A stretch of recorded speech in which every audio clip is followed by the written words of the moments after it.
I am Leilani Dawson. I'm the chair of the Oral Communication Focus Board, and thank you so much for joining us today for this workshop on broadening our conception of oral communication competencies and skills and how we go about teaching those to students.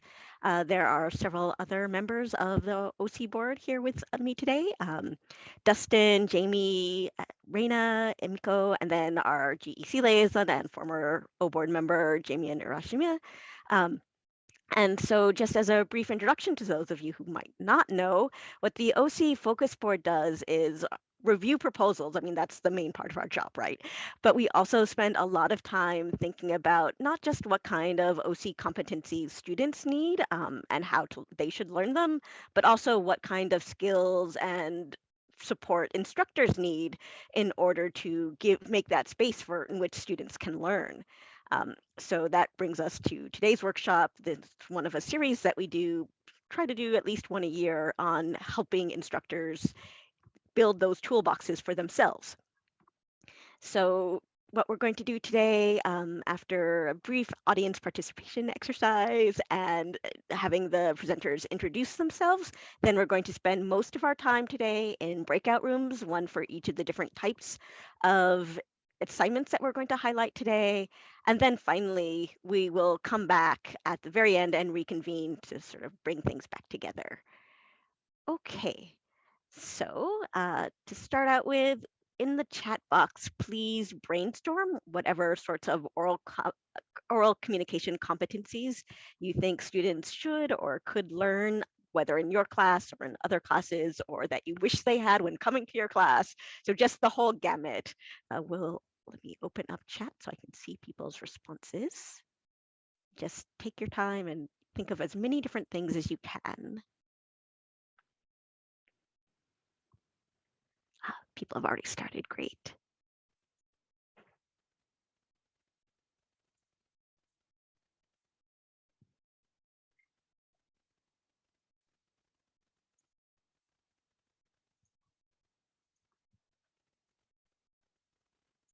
I'll leave that open for, oh great, here's some more coming in. These are all good.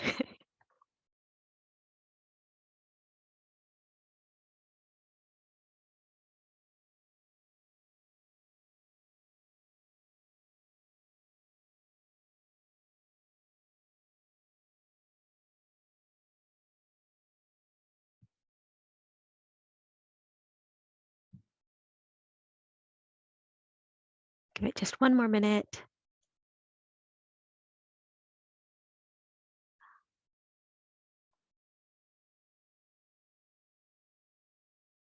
Yes, listening, always very important, and sort of, I think, not as much talked about as some of these others.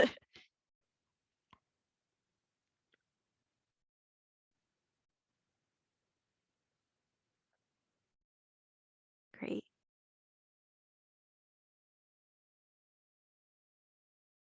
Excellent. Thank you all. And so I think the main thrust of our presentation today is just to show you the variety of ways in which some or even all of these different competencies that you're all sharing and coming up with can be given in assignments based on not only your discipline, but also what you want, how you want students to learn, and different ways of presenting, or not even presenting, but of sharing information and listening and practicing for other real world situations. So now I am going to turn things over to our four presenters so that they can introduce themselves and give a brief introduction to what they will be talking about in their respective breakout rooms. So let's see, who do I see first? My Zoom. So I'll start with Ekaterina and then go to Mark and then Jose and so on. Okay, hello everyone. Nice to see you, even though I see very small icons. So in my breakout room, I will talk about small group discussions and class discussions. I believe in active learning methods. And I will actually demonstrate what I do with my students in class. So I will make you work. So if you don't want to work, don't come to my session. But if you do, be prepared to actively discuss and talk and present to the class. Thank you.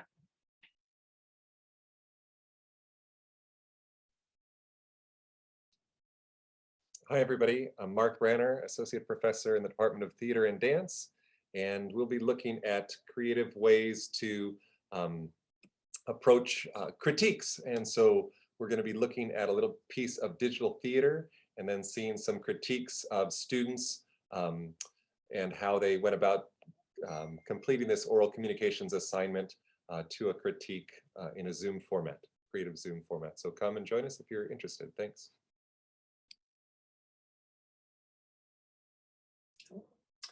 Hi, everybody. My name is Jose Barzola. I'm with the Montana Institute for Peace. We offer classes in peace and conflict resolution.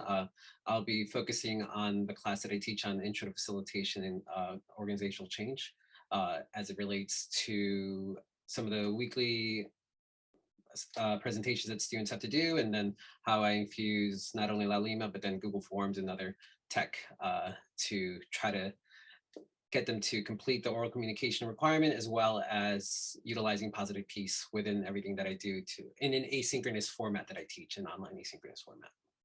Thank you. Hi everybody, my name is Koon-Hui Wang. I'm from Plant and Environmental Protection Science, and I teach a class where I ask students to talk about how to bring awareness about the importance of sustainable agriculture and soil health management.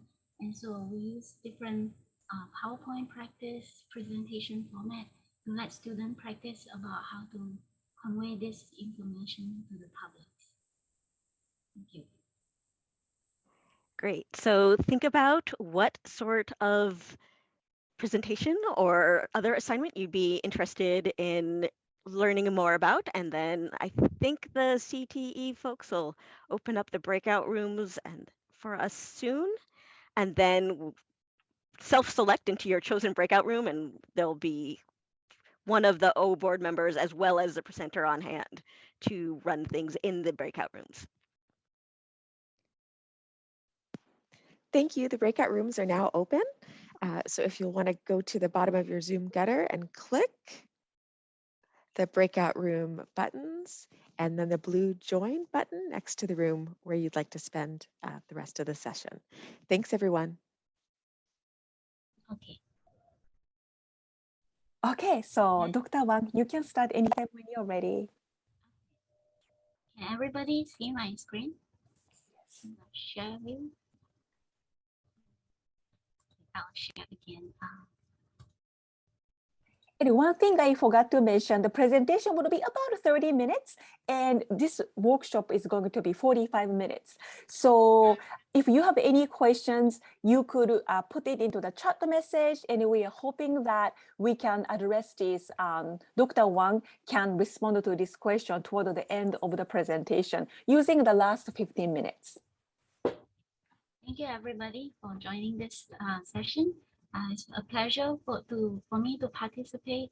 I see this as an opportunity for me to get inputs from all of you as well. And so I teach a class. The name is Sustainable Plant and Soil Health Management. And so it's a cross list between our department and horticulture with the PPSS and sustainability program. So I think this is a good topic that can stimulate lots of conversation because it kind of relate to our sustainable food production, and it can also link to climate change issues. And in 2020, I used the opportunity where the United Nations, there's a General Assembly declared 2020 as the International Year of Plant Health. So it linked to the title of my course. So I further encourage the class to practice how to raise global awareness about how by practicing soil health and plant health management can help us to increase food security, protect the environment, and boost economic growth. And I use also picture in my classroom to demonstrate the impact of this sustainable agriculture, importance of sustainable agriculture. And so I tell the student, this class also have O focus. So besides gaining the 3 credit of O focus, they can also have a good impact to this movement of plant health awareness. So just like the other all focus class, we need to have 60% of our grading from oral presentation. And I have 3 assignments that are related to oral presentation for this class. This include initially a short presentation on a topic that they will pick from. And then later, I'll take them out to a field trip and they'll talk to the farmer. And the farmer will share all the problems they have with them. And the students supposed to come back and do a group presentation on either integrated pest management, soil health, or plant health management plan based on the field trip experience they have. And the last presentation they have to do also is in a team, because this class also have a lab component where they work in the field, maintain a field plot, and they will be taking different type of data. And so at the end of the semester, each team will present the focus they're supposed to present about based on the lab work they do in the field. So these are the 3 more specific description for each of the assignment that I mentioned just now. It was shared with them at the beginning of the semester in the syllabus.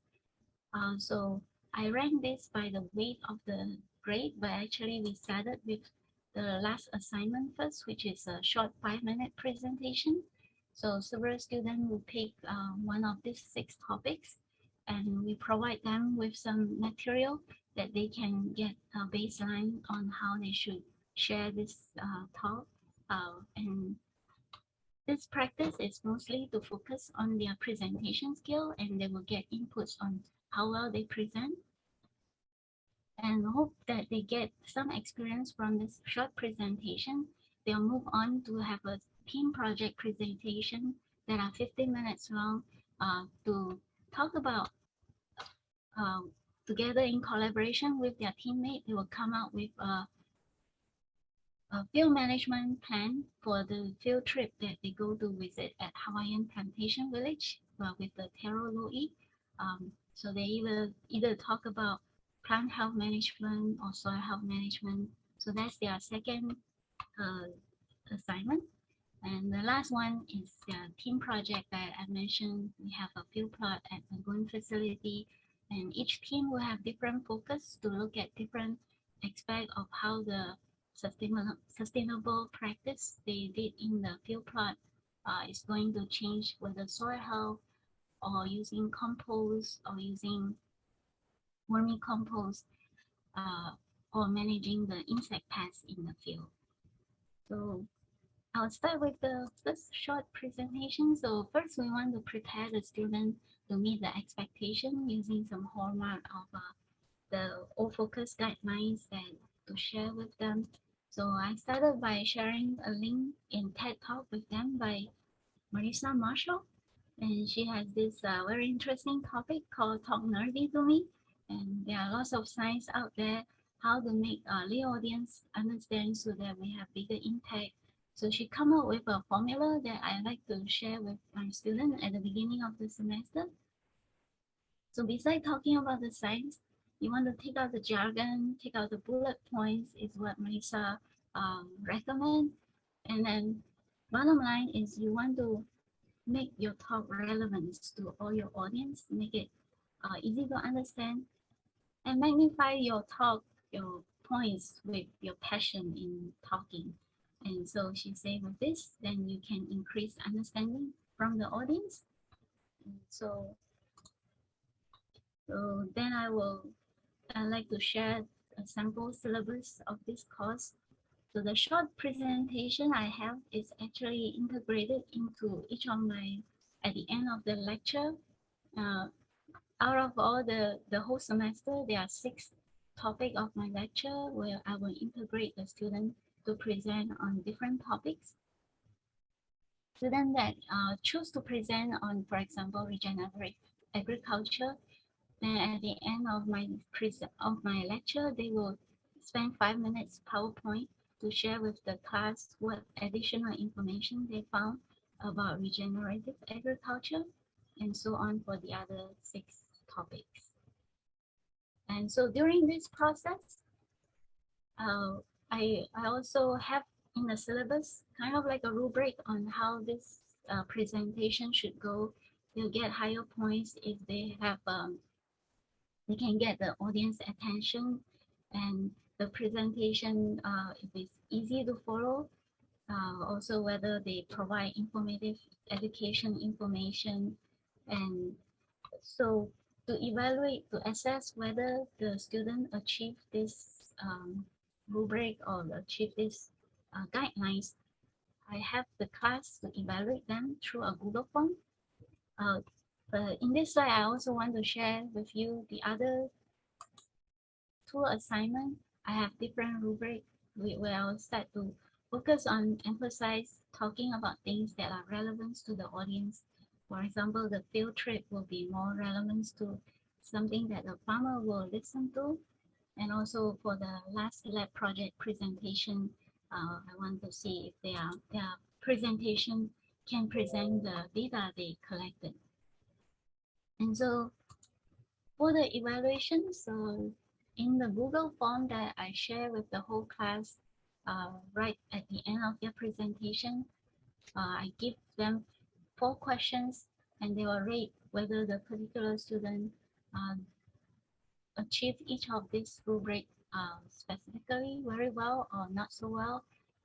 And then because the Google form allow me to generate an Excel sheet, so I can tally the score together, and eventually I can even share with the student who did the best, and this is based on the classroom, the classmates evaluation.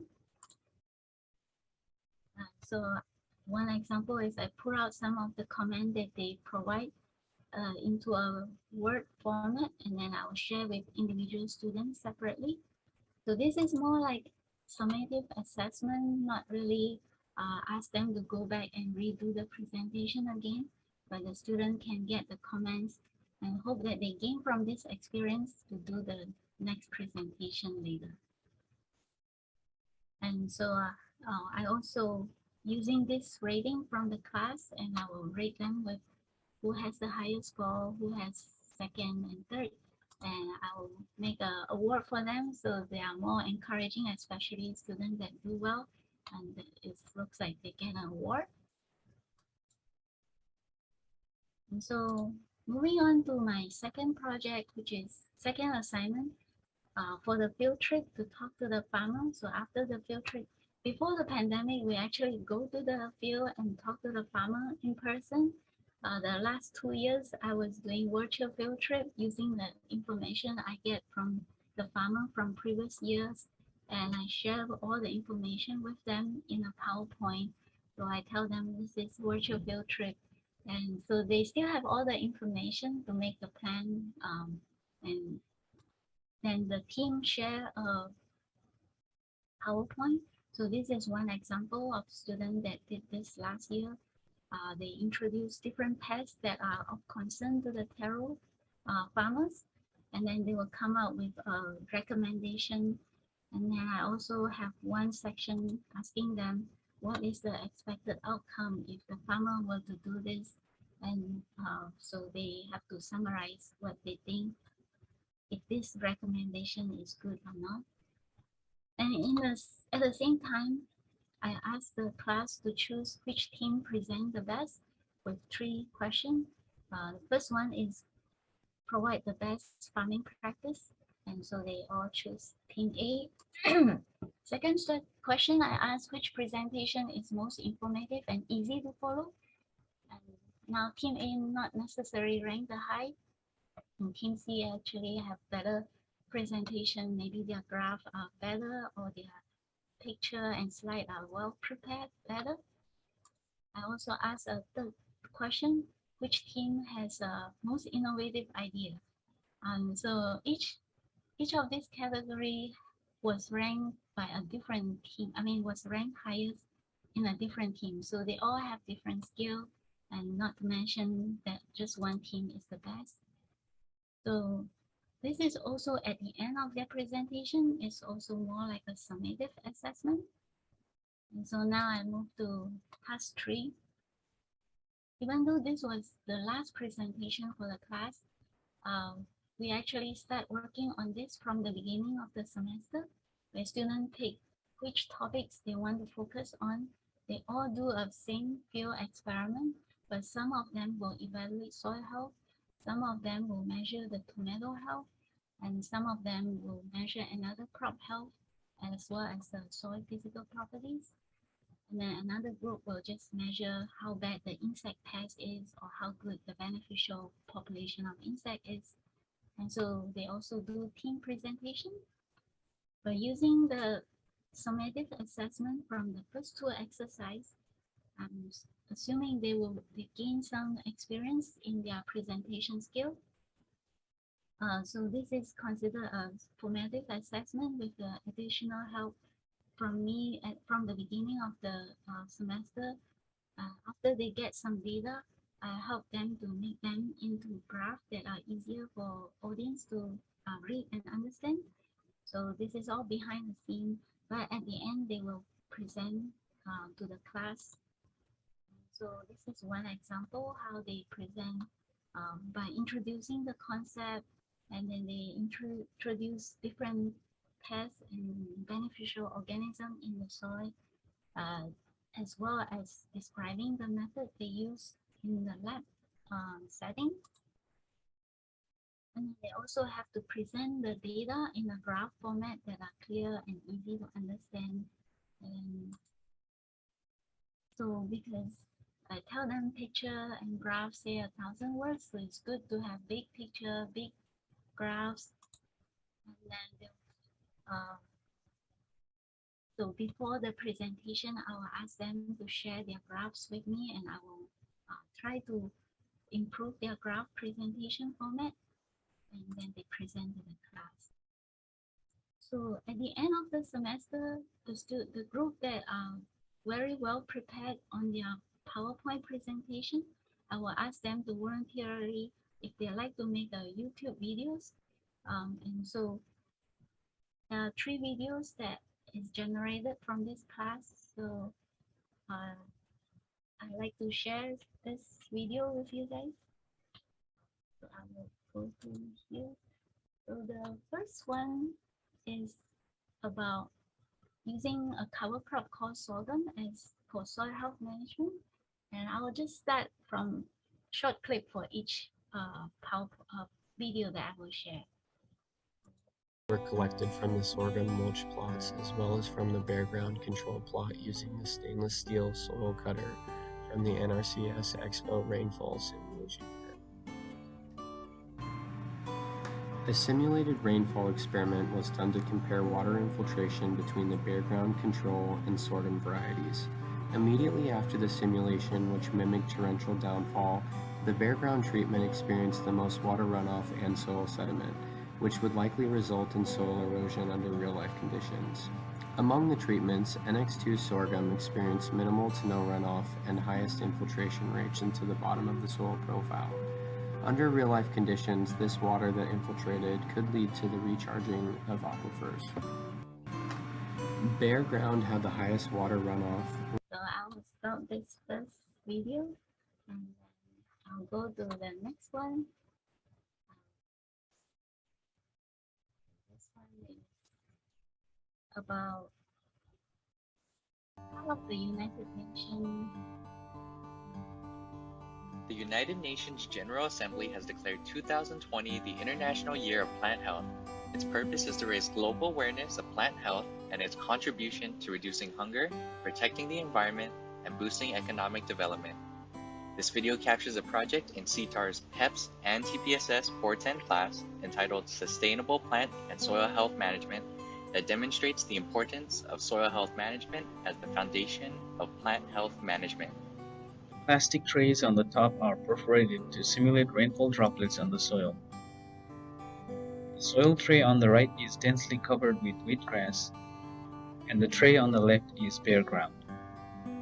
After 1 minute of simulation rainfall using sprinkle head, the bare ground runoff tray collected more water than the wheatgrass covered tray. The water runoff from the bare ground tray also contained more soil sediment than the wheatgrass. This means that soil erosion occurred in the bare ground. Water runoff from the wheatgrass tray remained clear, showing that there was little soil erosion. Additionally, more of the simulated rainfall flowed through the wheatgrass tray into the bottom collection bin, showing that with ground cover, more water can percolate into the soil to better replenish groundwater.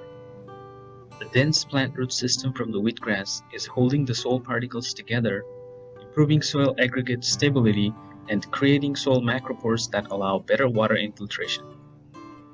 Thus, keeping the soil covered with plant root system is important for improving soil water infiltration and reducing runoff. A second demonstration was prepared using soil collected from the University of Hawaii at Manoa Mangoon Teaching Facility. This soil has high aggregation stability, between 92 to 99%. Soil trays were either planted with oil radish, woody pod vetch, sun hemp, or remained bare, and all trays were inclined at about 30%. After 1 minute of simulation rainfall, water infiltrated in milliliters was collected from the bottom trays. Since the soil is highly aggregated, there was little water runoff from all the trays tested. The soil tray grown with oil radish had the most water infiltration. Sun hemp and woolly pod vetch planted here did not have a thick thatch of roots. That could be the reason why water infiltration in these two cover crop trays did not improve water infiltration rate compared to the bare ground control. Thicker taproots of oil radish. I have one more video to share and then I will open for discussion. And so this is the last class, and one student particularly like to represent the group to talk. And so in the pigeon pea mulched plots, 4.4 pounds of shredded pigeon pea was applied over a 16 square foot area. This is equivalent to 6 tons per acre of wet materials. We established the mulch has 20% of dry weight and 2.32% of nitrogen. Thus, at this rate, we are applying 0.2 pounds of nitrogen per 16 square foot plot. This is equivalent to 545 pounds of nitrogen per acre. However, since not all organic nitrogen added to the soil can be available to the plant uptake, approximately only 60% of pigeon pea biomass will break down into plant available nitrogen. Thus, we estimated about 326 pounds per acre of nitrogen was applied. This study uses free-living nematodes, including bacteriivores, fungivores, omnivores, and predatory nematodes as soil health indicators. Nematodes are reliable soil health indicators because they are ubiquitous, sensitive to subtle variations in land management, correlate strongly with soil functions, and are inexpensive to quantify. Many researchers have shown that free-living nematodes can reveal if a soil is undergoing bacterial or fungal decomposition, enriched or stressed, disturbed, or stable. 3 weeks prior to the pigeon pea mulch treatment, the field was fallow for about a year. There was no bacteria feeding nematodes in the soil. After pigeon pea mulch was added and okra was planted for 2.5 months, numbers of bacteriivores increased significantly in the pigeon pea mulch plots compared to the bare ground unmulched plots, indicating a stimulation of bacterial decomposition in the mulched plots. Similarly, prior to okra planting, only few fungivores were found, indicating the soil is very stressed. About 2.5 months after okra planting, overall fungivore abundance increased, but no difference was observed between mulched and unmulched treatment. Thus, pigeon pea mulch did not stimulate fungal decomposition. Most interestingly, pigeon pea mulch. I'll stop here. I don't want to bore you guys with the rest of the PowerPoint. So, one more slide, and that's to thank the people, students in the class. And this is all I'd like to share, and I'll leave more room for discussion. So yeah, I want to thank the committee for giving me opportunity to share. So I'll stop sharing. Thank you so much, Dr. Wang, for the wonderful presentation. This is just like Victoria said, this is just impressive. And I feel like by watching this, I had no idea about anything about a soil, but I feel like students' demonstration helped me understand a little bit about soil water infiltration. So thank you so much. Yeah, okay, so let's move on. I would like us to move on to Q&A session. So we have about 10 minutes or 10 to, let's say, actually 15 minutes. We have plenty of time. So what kind of questions do you have? You can speak out loud, or you can also put that into the chat message as well.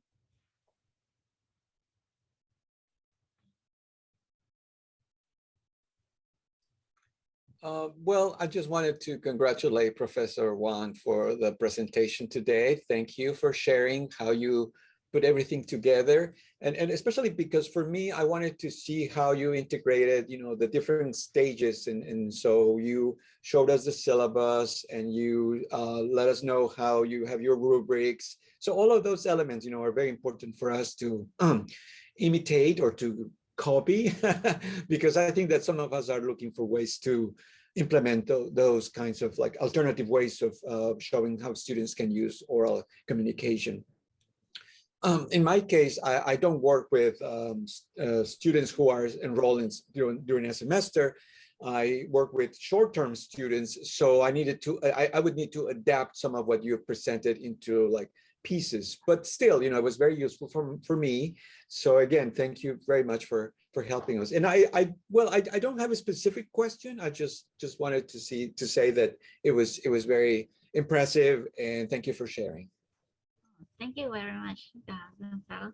And so yeah, I find that the students like to get inputs from their classmate as well. So I rather not to just evaluate them myself, and using Google Form is a good way to get their inputs. That's right. That's something that I did have a question, because I'm not very good with using Google Forms. So then you mentioned that at the end you can put together all their scores and come up with an aggregated score. So I thought, oh my goodness, that's great, because I don't know how to do it. I think that's a technical part where I'm like, I would be stuck. Can you just sort of let me know how it works? Because again, I know that I can share Google Forms with students, but how do you put them like into an aggregated, score? Is that complicated? No, it's not. I'm also not a tech savvy person, and so, but when in the Google form and you see the response from the student, in the response tab, under the response tab, there's a choice on the side that say you want to put it into Excel sheet or something, and it will. Or I think under response there's one that it says summary. Under the summary, then you can ask it to put in the Excel sheet. And especially if the answer are number, then they can put into Excel sheet. Okay. Thank you. I'll look into that. Thank you. I didn't make effort to have all students make YouTube, because not all students are very comfortable to speak in public so quickly. And so I asked volunteer, only those that are really interested. And they are better than me in making video. And they are the one that show me, oh, you can fast forward something to make something, the information translate or presented quicker. And yeah, and they all have their own way to download free software to make video. But if anything, I do use the Windows Movie Maker to record stuff and put them together and add text in there. Yeah. For the presentation, do students usually make a video and then present that in class by showing it? Or do students also present in class, like in the moment? For the teamwork presentation. The teamwork presentation, they do it not during lecture time.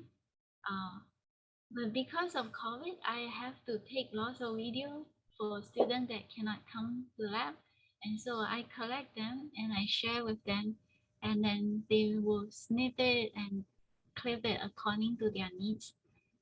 And some of them are taking the video, like one of the demonstration, I do the water infiltration or simulation rainfall.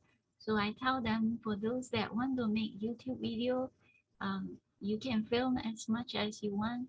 And so I was demonstrating, and they are the one that videotaping. So kind of it's the COVID that make us start doing this, because before I doesn't videotape so much of my lab activities. So it's I'll say thanks for COVID to change our teaching mode, and so to our advantage.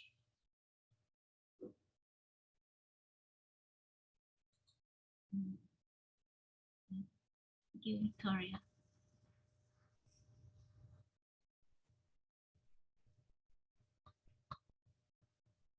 Can I ask a question? Yeah, sure. This is so inspiring. I want to take your class. It's wonderful. And what I really like is that if students are very interested, this is so relevant because they can actually learn and produce something that can instruct people, that can go online and teach people about soils. So I wanted to ask you, how long did it take you to get, I don't have an O designation yet. And I wonder, how long did it take you to iron out all of the kinks with this process of teaching students how to do? I started the O designation in 2018. But the video making part, I only started in around 2020 when the pandemic hit. So initially, I always have the student presentation, and I'll ask the class to evaluate them. So that one, I have been doing it from the beginning since I started teaching the class. I think 2017, I first teaching this class. So yeah, about that. 5 years since I started doing the O focus. The video is kind of, we have to do that because of pandemic, and then we start to make the video. Kind of inspired by the United Nations, the International Year of Plant Health, where they ask us to have more people making about soil health education or plant health education. But I have to say, even though each of these clips is about 5 or 6 minutes, it will take them days to complete, if not longer.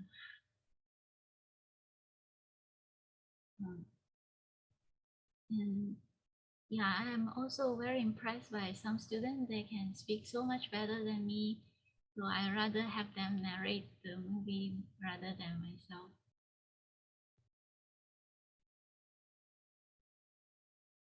I think it's a learning process.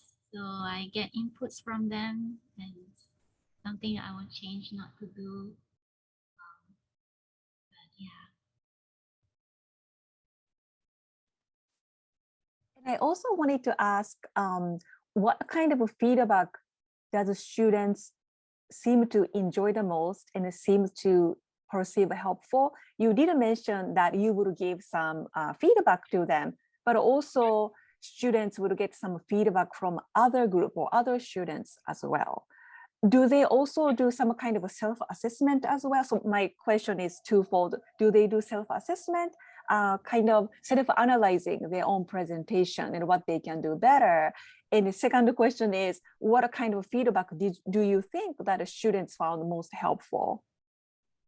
I think the students like to know whether people understand what they say, and also some of the most obvious comment I hear from them or among the classmate discussion is that, oh, what kind of program you use to make this graphic background? And they like to know from each other what software they use. But they don't tell me too much about, they feel like this assignment is, they learn a lot from the assignment, but they will tell me more about they learn a lot of information, that how they can share this, the thing they learn, and using the information they can convey the message about plant health and soil health management. Yeah, I should get more inputs from them. Even in the class evaluation, the course evaluation survey, I don't particularly hear them feedback on how they feel good about the oral destination, but they will talk about the topics that they learn. So indirectly, not so direct about assessment about the whole focus.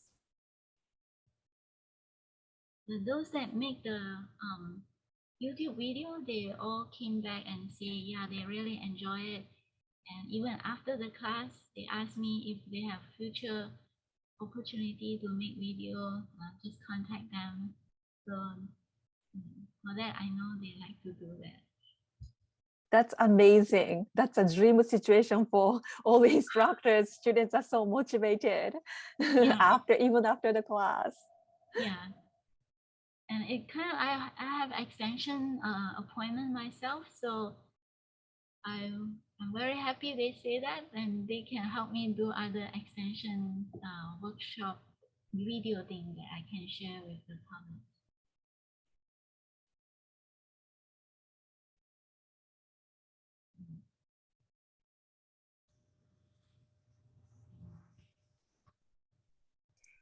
Any other questions from the audience?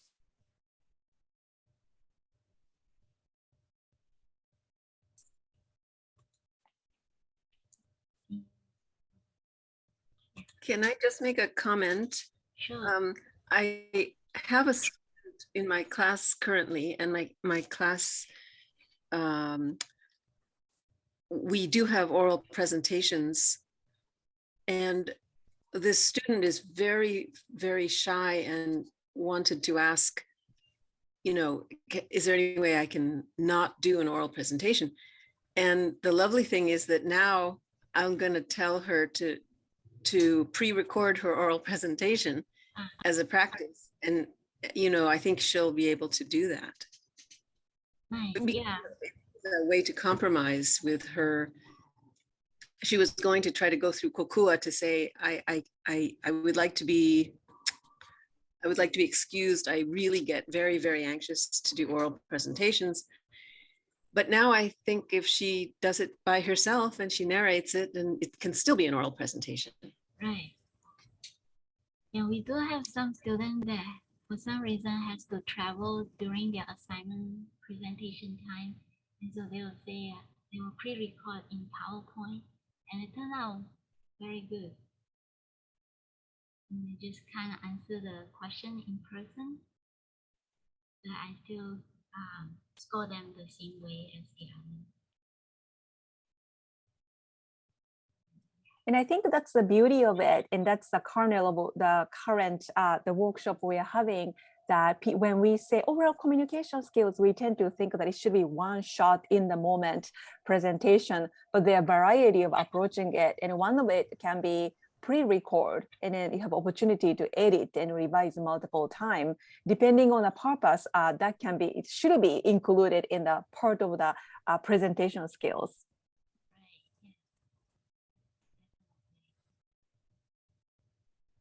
And if they're really shy, they can also use the caption or add the text in the movie. Like with the window movie maker, you can add all the text and it can be better illustrated on some video that we take.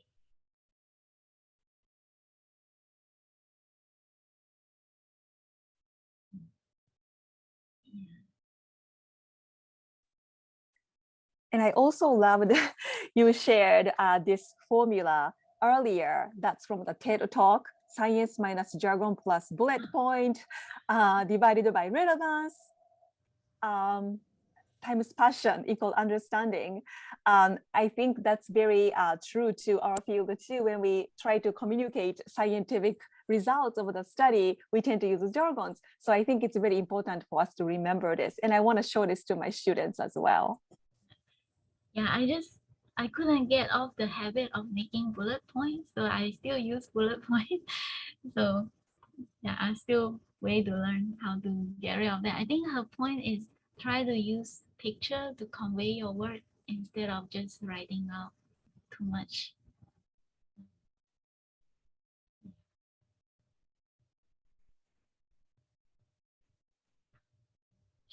Let me see how much time we have by asking. I think we are supposed to go back to the main room. It was 12:30. Let me ask this question.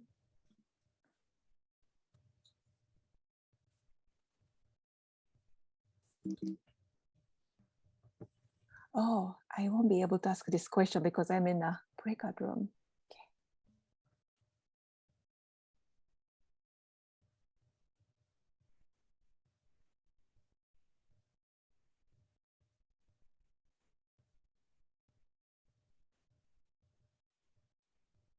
Yeah, Victoria, I actually saw Melissa talk in another conference there. I'm with the American Phytopathology Society, and so she was invited as a guest speaker. But they don't make that talk available, so that's why I go back to her TED talk. The later talk she have is even more illustrative, and that's why I was very inspired by her. And did you say she's also the scientist? She's not a scientist. She's a communication professor as well. Oh. And then now I think she's more of a motivator speaker. She was invited to all kind of events to speak on how to do communication. Yeah, I'm looking at my note. Her name is Melissa Marshall, right? Yeah, I want to double check her work as well. Thank you for sharing that. Okay.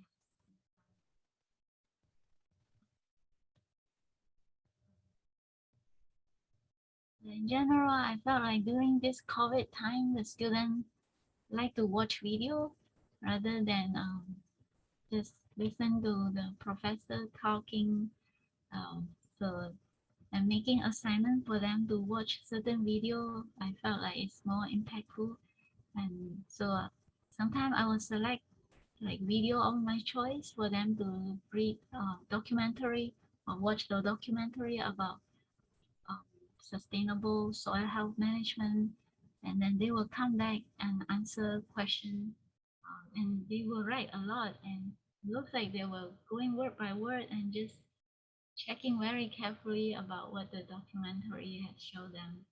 And so yeah, I take advantage of the online video as well.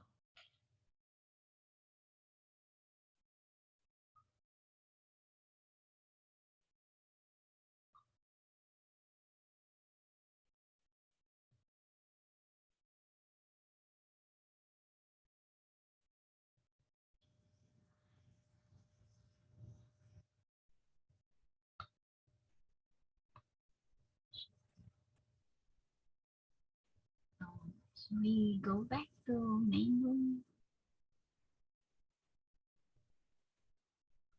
I think we can go back to the main room. Let me see.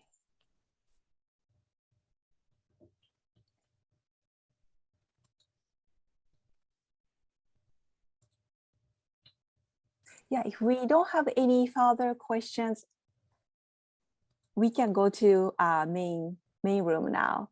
Thank you so much, Dr. Wang. Oh yeah, thank you. I learned so much from this. It's very inspiring. Thank you for having this opportunity. Thank you. We should leave the room and join. Okay, yeah, we can join the main room now. Thank you. Thank you. Hi, everybody. Well, it's a small group.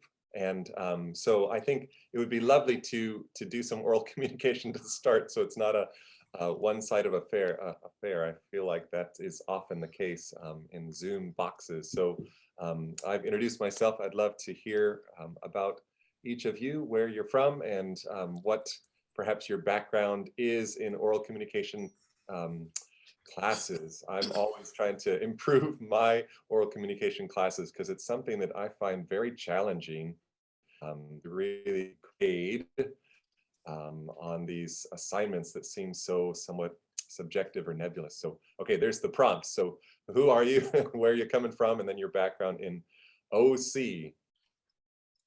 I'm gonna pick on Jamie because I know her. So Jamie, you go. I'm happy to kick it off. My name is Jamie Simpson-Steele, and I am the representative on the Oral Communication Board who recruited Mark for this event. Thank you so much for doing this, Mark. I work at the College of Education where I prepare elementary teachers, and I'm also committed to helping them use performing arts like music, dance, and drama in the classroom.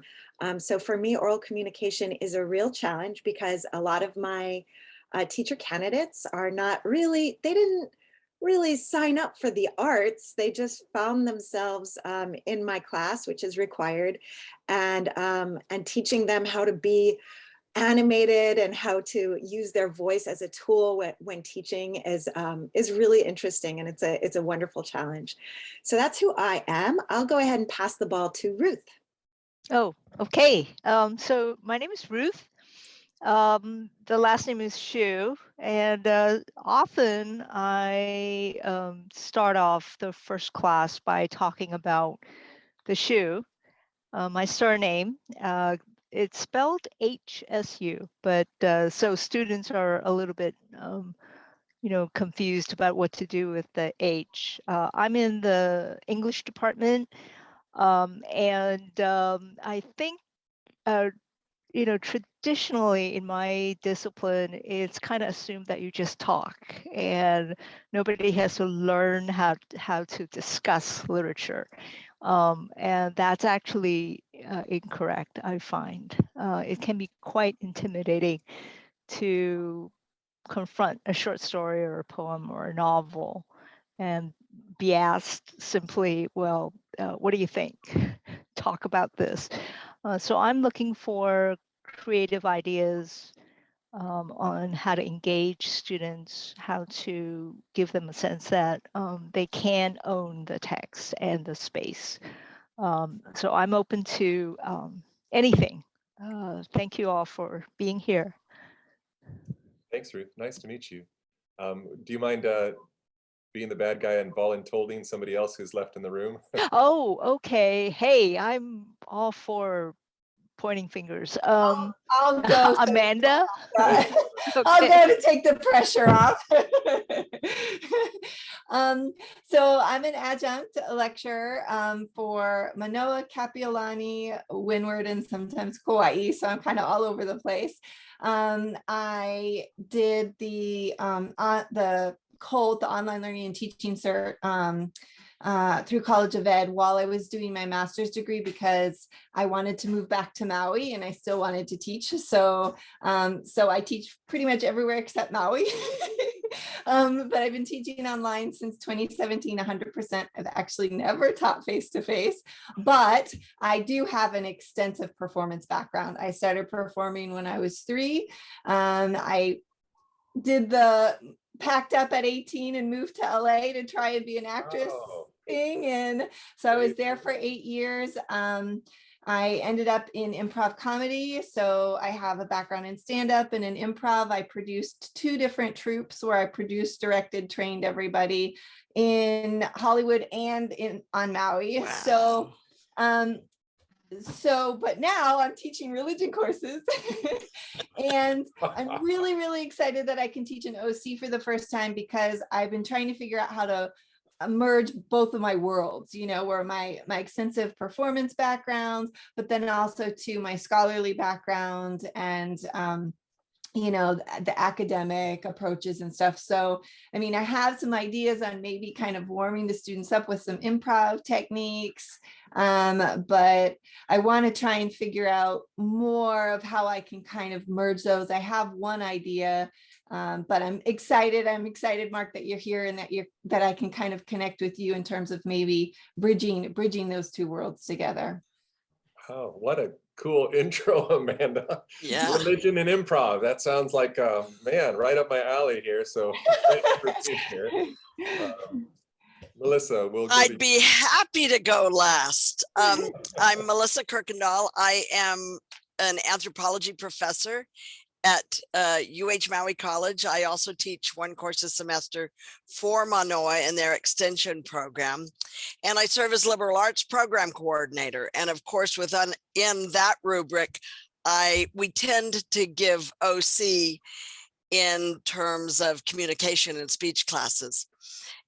I'd like to broaden that perspective.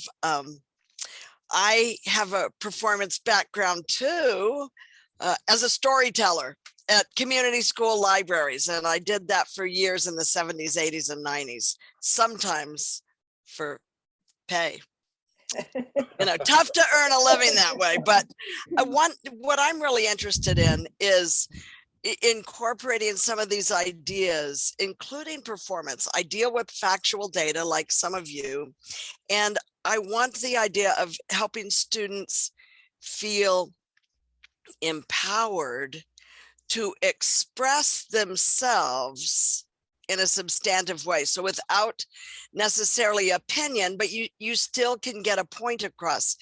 Traditionally in face-to-face courses, I have presentations, and the students have a range of ways they can engage in that with one another, their group presentations. In the Zoom sphere, I felt stifled.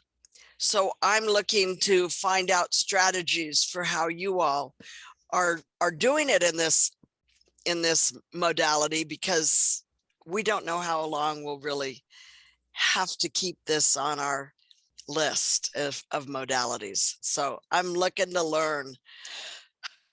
Great. I loved your last sentence there, Melissa, about how you all, because I feel like you all is a great inclusive catchphrase of how I hope this very small breakout room will go.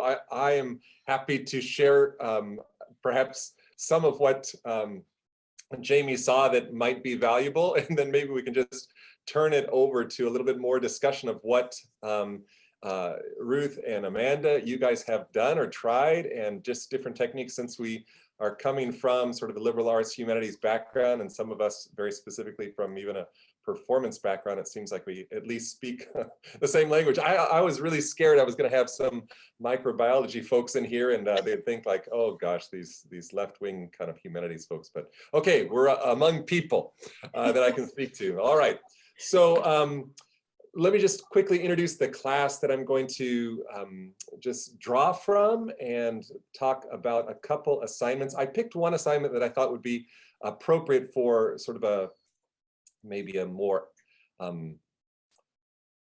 formalized critique type situation, but I would also be happy to share about things that maybe are a little bit less formal, because this class I try and make it very engaged and very engaging. So this is a Theater 474. It's called TYA, Theater for Young Audiences. And so it's a mix of, since it's a 400 level class, it's a mix of maybe some folks from the College of Ed who have never taken any theater classes and are interested in using theater in education. And then it's a mix of undergraduate students from our department who have to take one TYA, and this is the class called TYA, so sometimes they end up in there without any background. And then I often get a lot of graduate students who are in TYA who are getting their Masters of Fine Arts. So it's kind of a strange class where you've got sometimes people that are in their 30s and sometimes people that are 19, and trying to mix them and introduce them to this this very interesting field that's growing, the world of theater for young audiences. If you think of HTY, those of you that are familiar with Honolulu Theater for Youth, that is the kind of thing that we're looking at. So professional theater for young people. So that's a background on what the class is. Let me just share screen with you, and we'll look quickly at the syllabus, and then more specifically at some of the assignments that perhaps will inspire some ideas. So hopefully you can see this. Everybody's seeing this on their screen. You always get this Zoom lag where you're not sure if anybody's with you. So I think the first thing, I don't know if this is appropriate, but you know, this is theater for children. I don't like my syllabi to be in 12-point Times New Roman. I try and put lots of colors. You see, I've got everything color coded. I've got like little photos of children. When we get down to the schedule, it's like multicolored. So from the get-go, I want to break some of the fear of like, oh golly, you know, it's going to be one of these academic things where I'm not going to connect with what's going on. So there's that. And then I try and, you know, put in little, I guess, ICU language. So assignments and the like, and then you jump down to assignment clarifications and the like, and more stuff like chatter and stuff like that. So we'll look specifically at these little assignments that this class was all in person, and then of course switched to all online.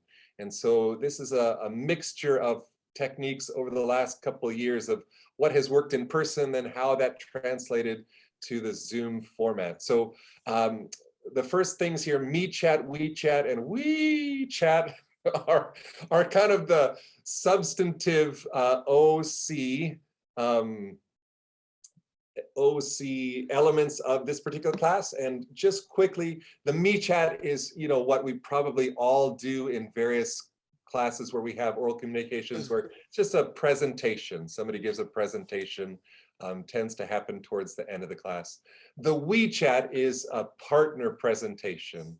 And so we're going to look specifically at a piece of theater that was a digital piece of theater that then I assigned to people to critique as if they were the old thumbs up, thumbs down Roger Ebert and Siskel and Ebert show. And there's so many of those shows out there on YouTube. And then the we chat were, of course, flip grids, which I'm sure you're familiar with. I was skeptical of them, but I really did like terming it we chat to emphasize that it's playful talk, that it just allows them to chatter without a lot of formality about anything that we've covered in the class. So that's what I'm going to look at. But then I also would love to quickly introduce this idea, this red text, daily play. I try and start out each of these classes with about 15 minutes that are all student-led, that are all based in the students leading us into a playful space. Since we're talking about, and this of course might not work for you know, 18th century romantic literature or something like that. I don't know if daily play works, but certainly breaking the ice and trying to get us in a frame of mind, and trying, especially on Zoom, to turn off the other distractions and to really just be present. It's an hour and 15-minute class, and let's take the first 15 minutes to really just be here, to see one another, to hear one another, to listen to one another. So let me jump to that, and then I'll jump more specifically to that WeChat two-person presentation. So in this daily play, since we're talking about what it means to engage children in art, I often am asking people personal questions like, teach us a game from your childhood. What did you play as a child? And can you teach it to us? So it's a simple, like, it's a teaching activity, but it's also getting us to play so that we don't take ourselves quite so seriously. This is not a class that's going to require a heavy midterm or final. We're reading plays, we're talking about plays, we're attempting to direct plays, we're attempting to write plays. So I want to make it very engaged and very engaging. Then I ask them to find a quote that speaks to the world of childhood, that means something to them, and they have to memorize that quote. Now that's really hard to check on Zoom. In person, I love this because, you know, that technique of standing in front of a class and presenting something that's memorized, which is a terrifying activity for people who are not theatrical types. giving them a maximum of 1 minute and a minimum of about 20 seconds is a really good stepping stone for somebody who's never taken an acting class. And so they can find something from a Madeleine L'Engle or Philip Pullman or C.S. Lewis or, you know, Einstein for that matter. There's all kinds of creative quotes about childhood from different people. And so that's a lovely, simple exercise that allows one person to stand and to deliver a short piece of memorized text. And then I asked them to read a book that they loved as a child. And I asked them to read it in a theatrical way because my goal is that, you know, so much of what is theater for children starts with books, right? If you're being read to as a 2-year-old by your mom or dad at night, and you change the voice, and then they said, that's theater, right? You've just become a character. And so to try and read a book theatrically out loud, I mean, it's certainly something that I think, Jamie, your students needed to do, you know, in a classroom setting for elementary school. But certainly my students, I want them to come away thinking about, oh, wow, that's theater. To read a book theatrically is a type of theater. It's reader's theater. So Melissa, I'm sure you've got a lot more experience on that. This is great. This is great. I'm actually getting ideas already for anthropology and how to transition these things. Love it. Okay, good. I hope, yeah, again, I hope you can pull some of this stuff. And then the last thing on this daily play is I asked them to speak to something in their life that was an aha moment. And I really love it when there are people that come into the class that are taking this as some kind of weird humanities requirement. You know, they're like a environmental studies major, but to have them think about something that touched them, a piece of music, you know, a rap lyric, a movie, a television program, and to really dig down into why it meant something to them. So all of those little 4 things are part of the daily play.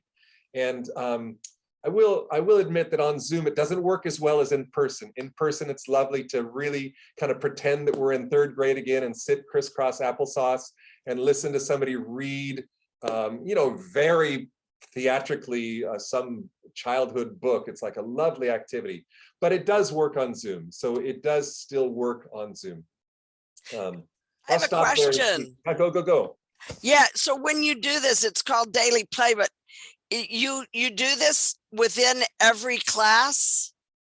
It depends, of course, on how many people are in the class. So Gotcha. if 15 students in the class, that's 15 days that we do it. I always tend to do it at least 2 days. So I start the first class by doing all of these activities myself. So if we're in person, I sit everybody down, I pretend that they're in 2nd grade, and I pull out my, here we go. So, you know, you can see the world I'm in. I pull out, oh man, it's hard to see with my, okay, I'm gonna have to change my video feed. So, okay, video. By bringing it closer to the camera, it might show up.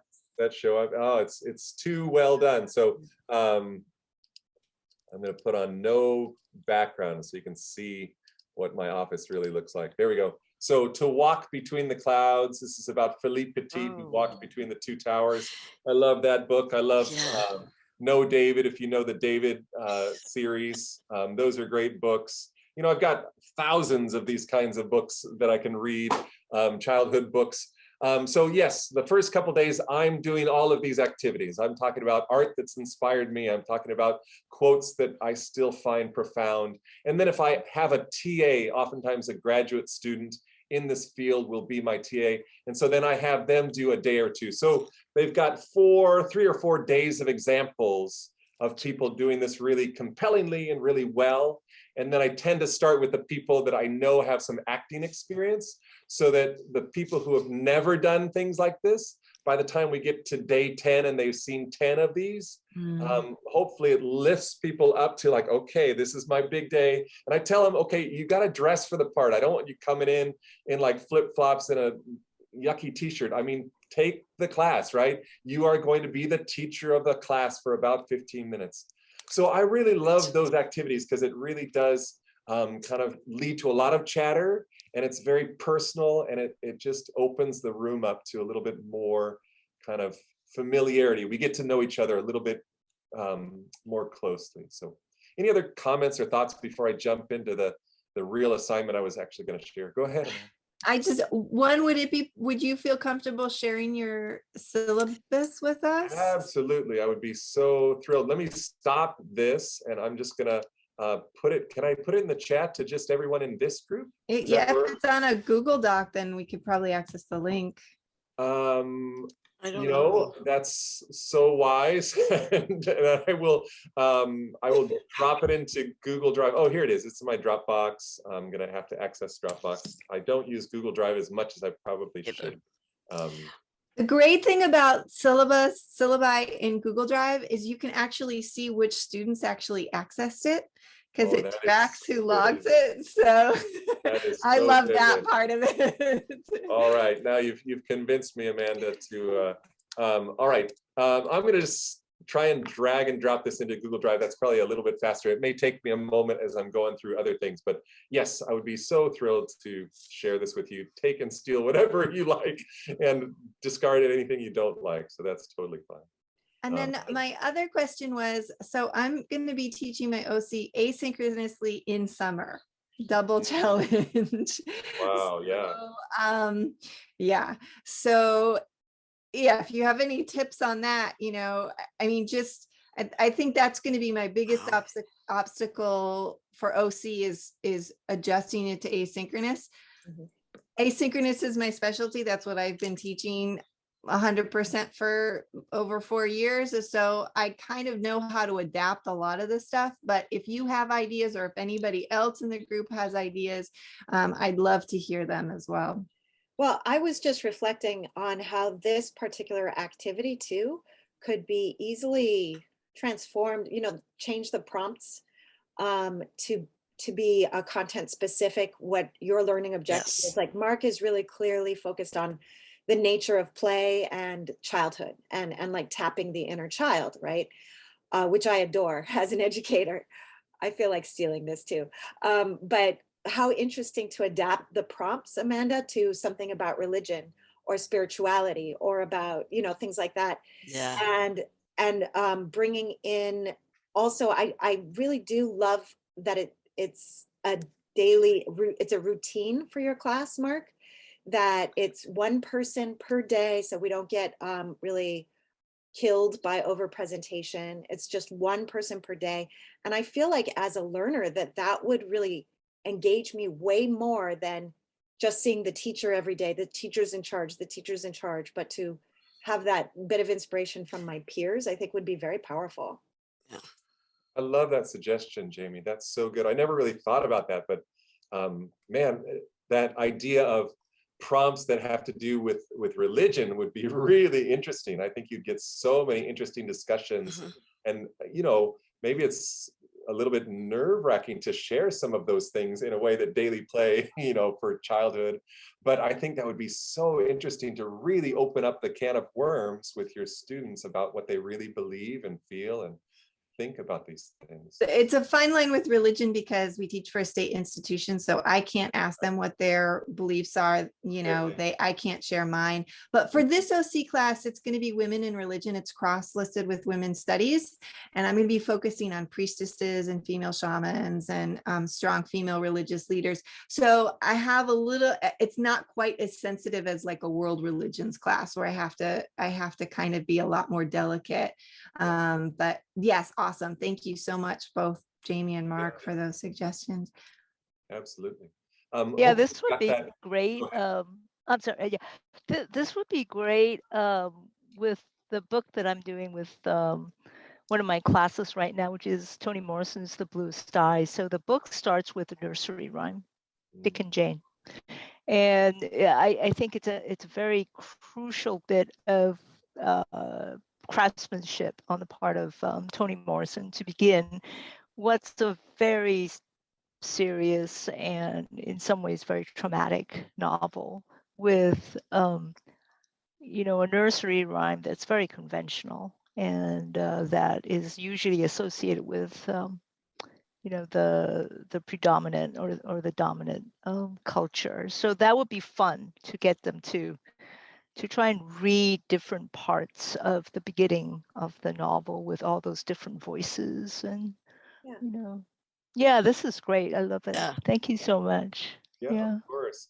I like that, Ruth. I know that the challenge with OC is that you're supposed to kind of introduce elements of speech and public speaking and things like that. That is always the most challenging part for me. I want to get right to the subject matter, but I do find, and again, because maybe I'm in the world of theater, it's a little easier to do than it might be in anthropology or into even an English class, that we often require all students who are getting a degree in theater to take an acting class, which requires them to take some voice work. And so tongue twisters, for example, this daily play, sometimes I've switched that as a tongue twister. So every day you have to bring in a new tongue twister, and then we all have to learn it because it's very much from childhood. And it's also very much along the lines of, it feels silly and it feels childish, but it's so essential to really get good diction and good enunciation and good pronunciation, and trying to practice those things. We talk about, musicians who practice scales, but a lot of times actors don't realize that this is an instrument that needs to be practiced and warmed up and rehearsed and things like that. And that, I think, applies to anybody who's giving, oral presentation. Anything orally to an audience, right, requires you to speak clearly and defined and all those kinds of things. I would think. Oh, sorry. Go ahead. No, I was just going to say, I think that idea sounds fabulous for second language learners too. Yeah. So yeah. Yeah. I can see when you mentioned the tongue twister, we were exploring how culturally constructed so many books that people read in, for example, within the Pacific, they wind up with books that are culturally constructed by outsiders. And so the idea that a cow can jump over the moon, within that play, having students within your play mode, having students explore a nursery rhyme or anything else that is culturally constructed in one culture, which would translate to meaninglessness, total out of context, and thereby allowing them to explore different perceptions of culture and how culturally embedded everything is within one's culture. So I can see this really applicable to culture classes. A quote that is totally indicative of a particular culture or an artifact, of course, is an obvious one. And your aha moment, I have a cultural aha moment with a movie or a song or something that, or an idiom that just wouldn't translate cross-culturally, so that we're aware of the diversity. That's great. So I love this idea. I'm definitely going to morph it. Good. Oh, great. I'm getting all kinds of ideas of how I might morph it myself. So that's great. Thank you for sharing all those ideas. That's really lovely. Any other thoughts on that daily play? And then if not, I'll just jump back into the syllabus and switch over to one specific assignment and see if it has. I'm just gonna tag on to Melissa's because it just popped in my head. So obviously a big core of acting is suspension of disbelief and fostering that with your audience. But I loved how Melissa connected suspension of disbelief to fostering open-mindedness for cultural diversity and cultural understanding. So that is exactly merging kind of my two worlds right now, because I focus on cultural understanding and awareness. And so awesome. Thank you. Yeah. Yeah. And Amanda, I'm just realizing we didn't really address your asynchronous question too well. So anybody want to jump in on that before we lose that question? I have not taught asynchronously myself, so I'd be open to suggestions. In fact, I think our whole department is a little bit reluctant to give up. We feel already like theater on Zoom is like one step of serving the giant master of Google, and so we're not sure how to even try. Well, I definitely, if we just take this little exercise as a case study, I could definitely see how a student might actually make a video, like an instructional video that has a little bit of play embedded into it. It has that playfulness. something that you also said that really compelled me was like this idea of costuming, right? Or this, when when we're at home, we have access to all kinds of objects that define us, and clothing and all these things around us that we can actually incorporate. So if your students have to do a 10-minute video, a 10 is actually kind of long, but you know, a little bit of a video, and post that, and each day the students in class need to watch one of them and maybe comment on it. But also Flipgrid is great for this stuff too. Great, love that. Yeah, really helpful. Okay, any other thoughts on asynchronous? Yeah, this is great. You know, in some of my classes, I try to create an environment in which students are more comfortable code switching. So you know, my area is contemporary American. But actually, Hawaii Creole English can be considered part of the very diverse and complicated linguistic landscape of, you know, of the U.S. And I'm trying to figure out if there's a way for me to have them do 2 or 3 minute Zoom, you know, videos in which they play with translating something in standard English to a linguistic format that they're comfortable with, that they tend to move into when they're with you know, particular cohorts that are not the English department classroom. So yeah, I'll have to give this I love that, Ruth. you know, more And thought. I think you'll get a lot of like fun laughs out of an exercise like I that. hope so. I hope so. Yeah, because you know, I think I lived in California for a long time before coming here, and so bilingual education was and is still a big issue over there. And I think the more people are acclimated to different linguistic formats and different linguistic contexts, the better they get in all of the languages that they move into at some point. And there's such a stigma, I think, even in students' minds about Pidgin. So it might be helpful just to mix it up a little with them. And I would not be able to speak Pidgin, so they might find that you know, a little bit instructive as well. You know, so my languages are I wouldn't include Pidgin among my languages. So yeah, yeah, I'll have to think about that. Thank you. Sure, of course. Yeah. Let me jump back to the syllabus there, and then I'll just want to show you what the assignment was and take a look at the assignment prompt, and then see some examples of what happened. I have this came about because of Zoom, but I really like the assignment because it breaks students apart into you know, partners, and gets them talking outside of me and outside of the class, and having to meet outside of, you know, the formalized setting of our time frame, and then allows them a little bit like what you're talking about, Ruth, to translate what they've seen into a critique that they might frame in any way that they find compelling or entertaining. So here it is, the WeChat. I have got 2 brief partner presentations, if you see that little turquoise prompt there.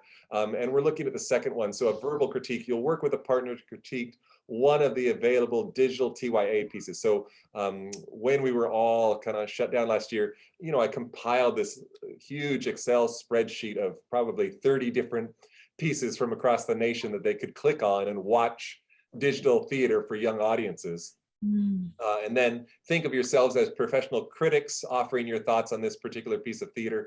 Feel free to make this theater talk enjoyable, combustible, zany, etc. So I thought, let me stop that share and I'll go ahead and click over to what the prompt was. Actually, I think on this one, I required them to all look at one. There was another assignment where they could pick, but this one we all looked at the same piece of theater together. So here we go.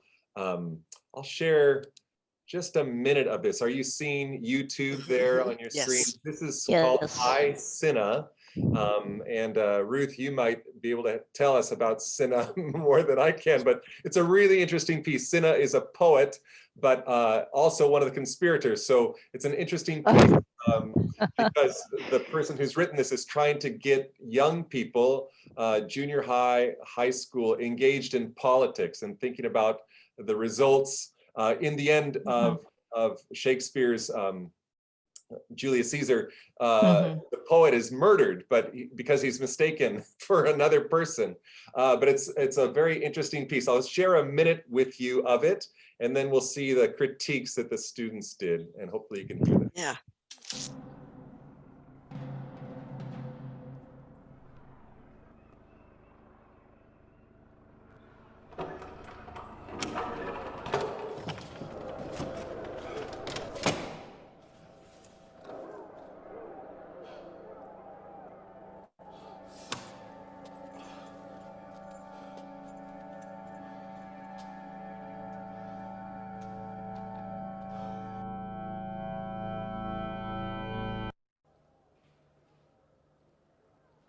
Actually, I wrote a poem just now. Scribbled it while standing in a queue for bread, feeling not all there. Watching it all go on, but feeling not quite part of it. Have you ever felt like that? Like brackets. I am in brackets to real life. Do you understand? Brackets. Brackets contain material that can be removed without destroying the meaning of the sentence. That's me. I'm a poet. Okay, I'll stop it there. It's a really interesting piece where the one performer speaks directly to the audience and asks them, okay, now pull out a piece of paper. Now I want you to write a prompt. And so by the end, and this was intended for live theater, but the Royal Shakespeare Company did it as a digital piece. By the end, students who are watching actually have a whole page written of what they believe about democracy and about politics and about how life, you know, and so it's really engaging. And so I wanted the students in my class to watch this piece and then to give a critique on it. And so I'll just share with you each of their examples. They're quite, some of them are quite long. One was 15 minutes. So I'll just share a minute of each one. And you can see the variety of what the students did. Hopefully, if I switch tabs, you still are seeing this. It has a lady in a beret there. Okay, so here's some Zoom critiques. Bonjour and welcome to Le Theatre Critique with my special guest today, Anton Ego. Hello, everyone. Please introduce yourself for the fans. I am Anton Ego. I am post-ratatouille. I have a refined palate. I have more love in my heart than ever before. And I'm excited to critique some knockoff Shakespeare today. Absolutely. And what show are we critiquing, you may ask? But none other than I, Cinna, a look at one of Shakespeare's classics, Julius Caesar, reimagined for the 21st century, man. Done in a single person adaptation, and a closer look of one of Shakespeare's lesser known characters. So let's get right into it. I'll stop it there. What was interesting here just is we've got a graduate student in the red beret who has a lot of experience and somebody who's never performed at all. Wow. So this was a real challenge for the person who had never performed. And so anyway, it's a nice example of how, you know, a class like this can function and really help the student who's maybe real shy by partnering them up with somebody who has a lot of energy and enthusiasm and ability. I'll give two other examples here, and then we can stop and talk about this assignment.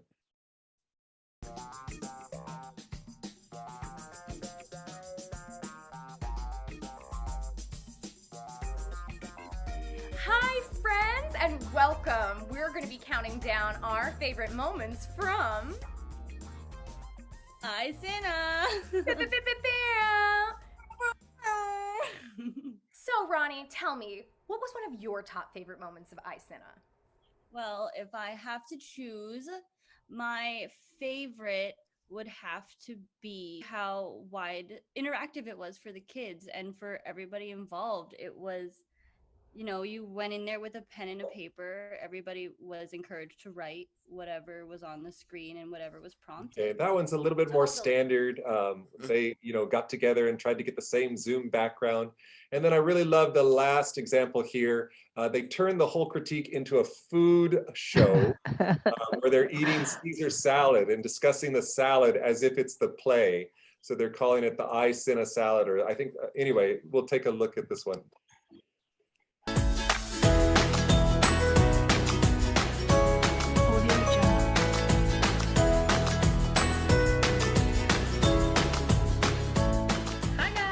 Welcome back to our channel. This is Play With Your Food. I'm Chef Soraya. And I'm Chef Nate. And today, our dish is a Caesar salad. This was delivered to us fresh from Aysena, all right? And we're going to give you guys our impression. So, Chef Soraya, you ready for first bite? Sir, right, dive in. Dive in.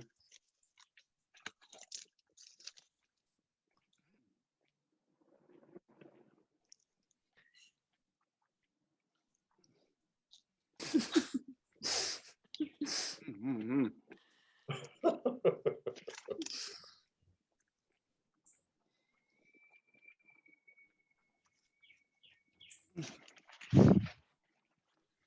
Honestly, this is great, but you know what I would die for? Hmm. Some homemade croutons. Right? Yeah, I don't see those. You know what I'd kill for?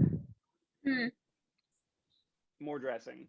Okay, so what's not coming through is that the end of the play ends with the poet asking the audience, what would you die for?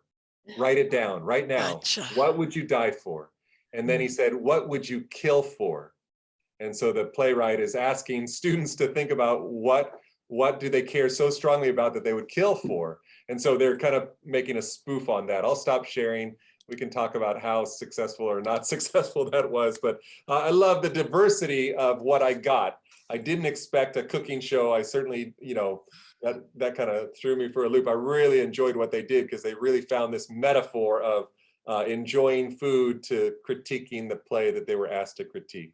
So Ruth, it might work well for an assignment you were talking about to really allow them to, the sky's the limit in terms of what they come back with maybe. So I really like how, your design seems to consciously decenter the authority figure in the room somewhat. I mean, there's still someone who's, moving the parts around. You have to have that, but, it's so important to not for me to not make me the instructor and my interpretation of text the only thing that's working in the room, and getting students to feel like their participation matters and that they can be creative and that they can own the text and the space in the room are really important to me. Yeah, thank you. This is very eye-opening for me. I like the food.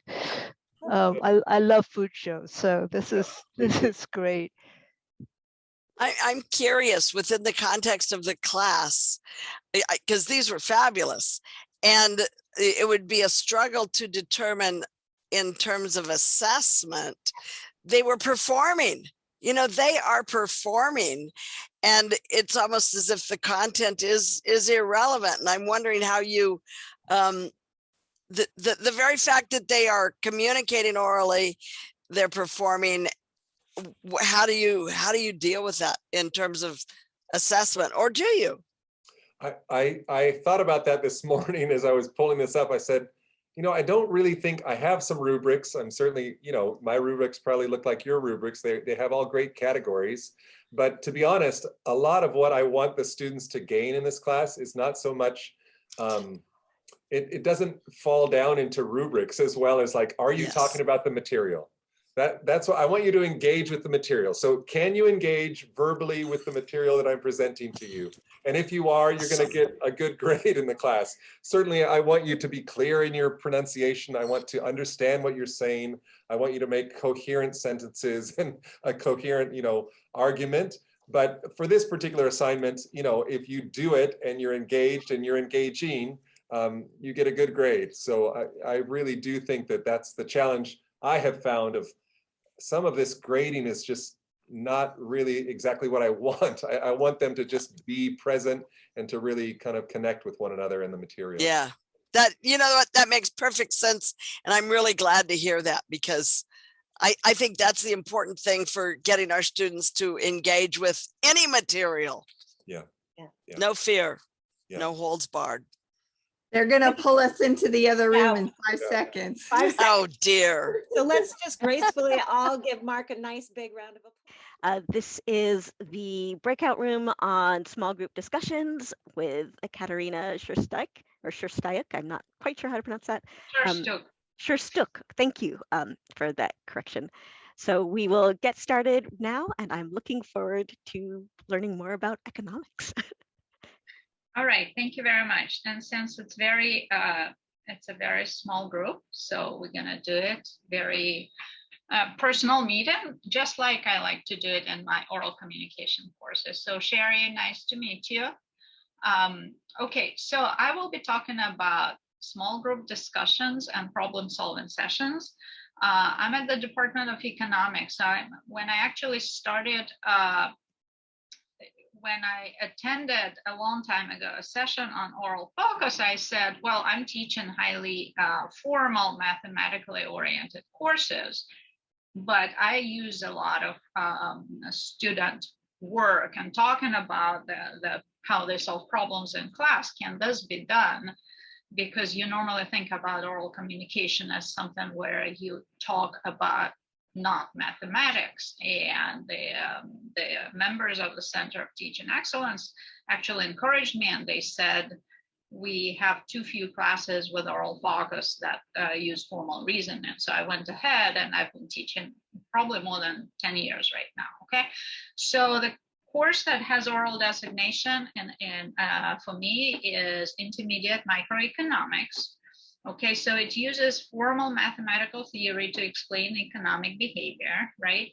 And I use methods centered on student participation so they can develop formal reasoning and oral communication skills. So I believe that students don't really understand the concepts until they're able to coherently talk about it and communicate them to others. I also believe that by speaking aloud about the problems, both students who talk learn and students who listen learn. And when they discuss, they learn even better.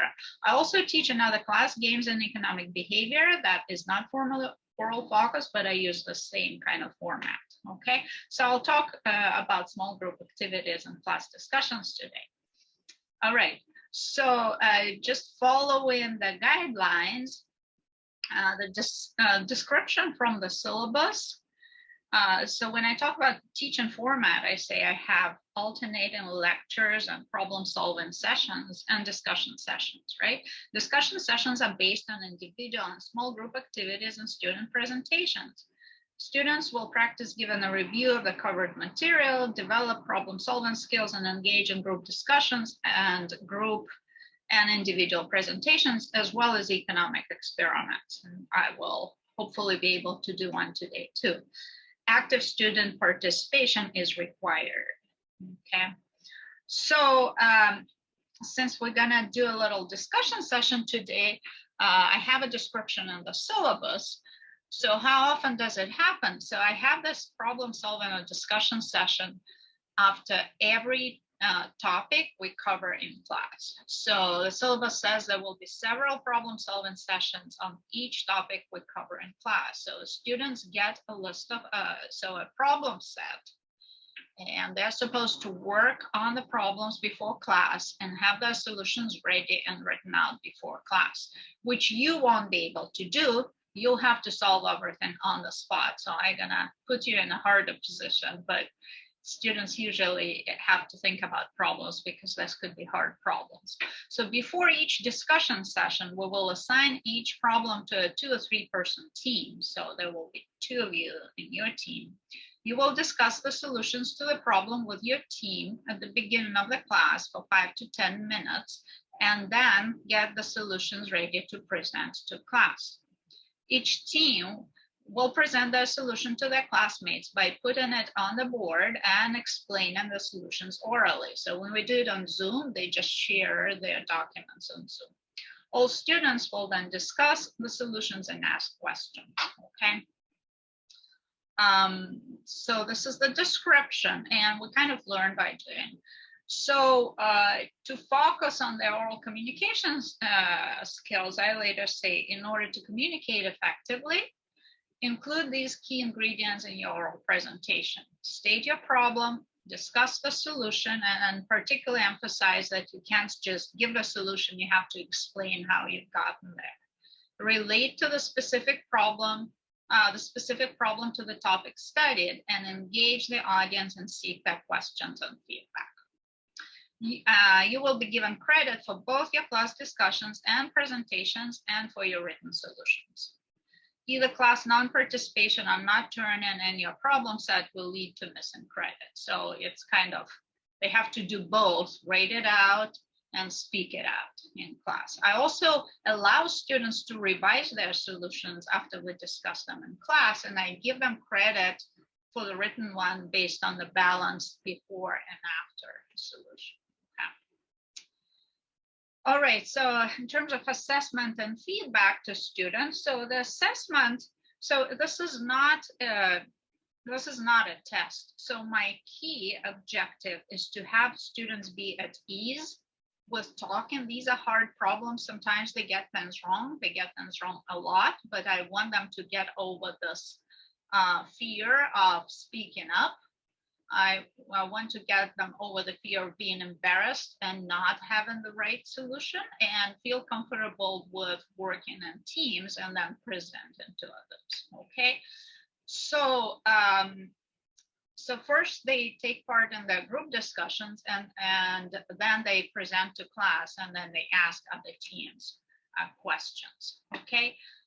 Now the feedback they receive, it's not a written feedback because these are routine exercises, but it's oral feedback. So I ask the students, other students, and I also give them these questions to think about. So was the problem clearly presented? Was the solution correct and well explained?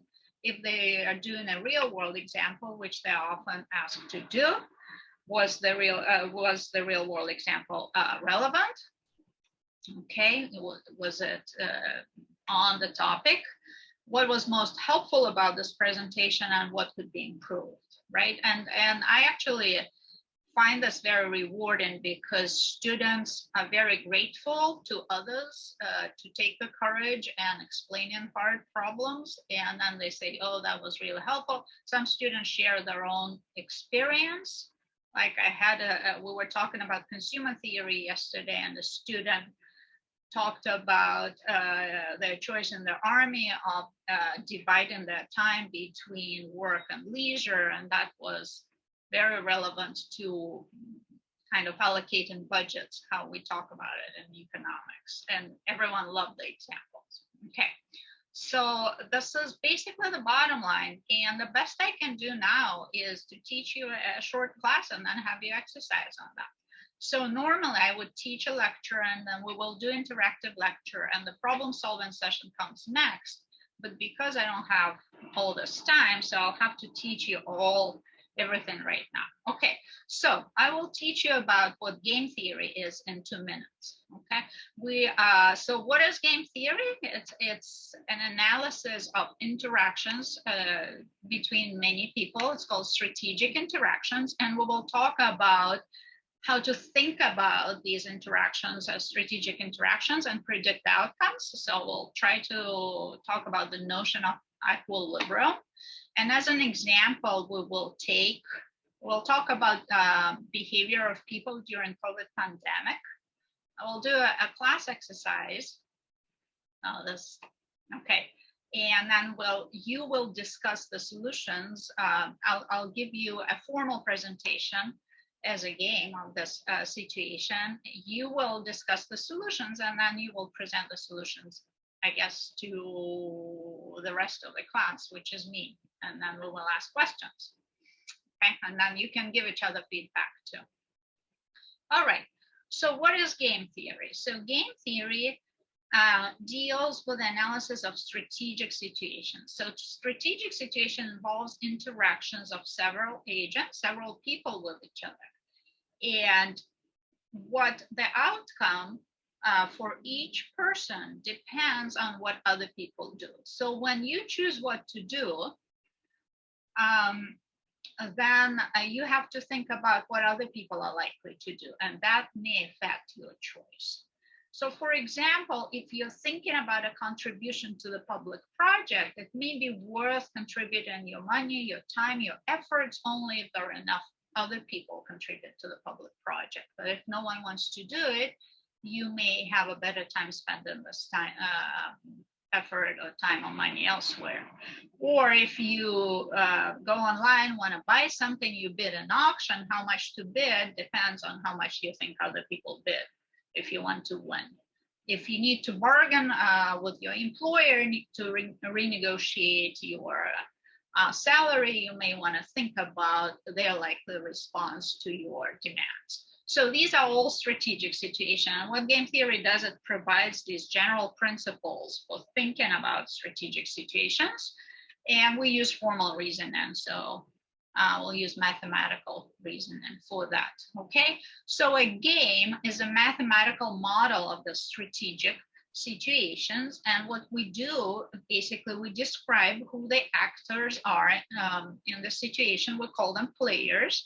And each player has a choice, a list of choices. We call them strategies. For example, contribute or not to the public project.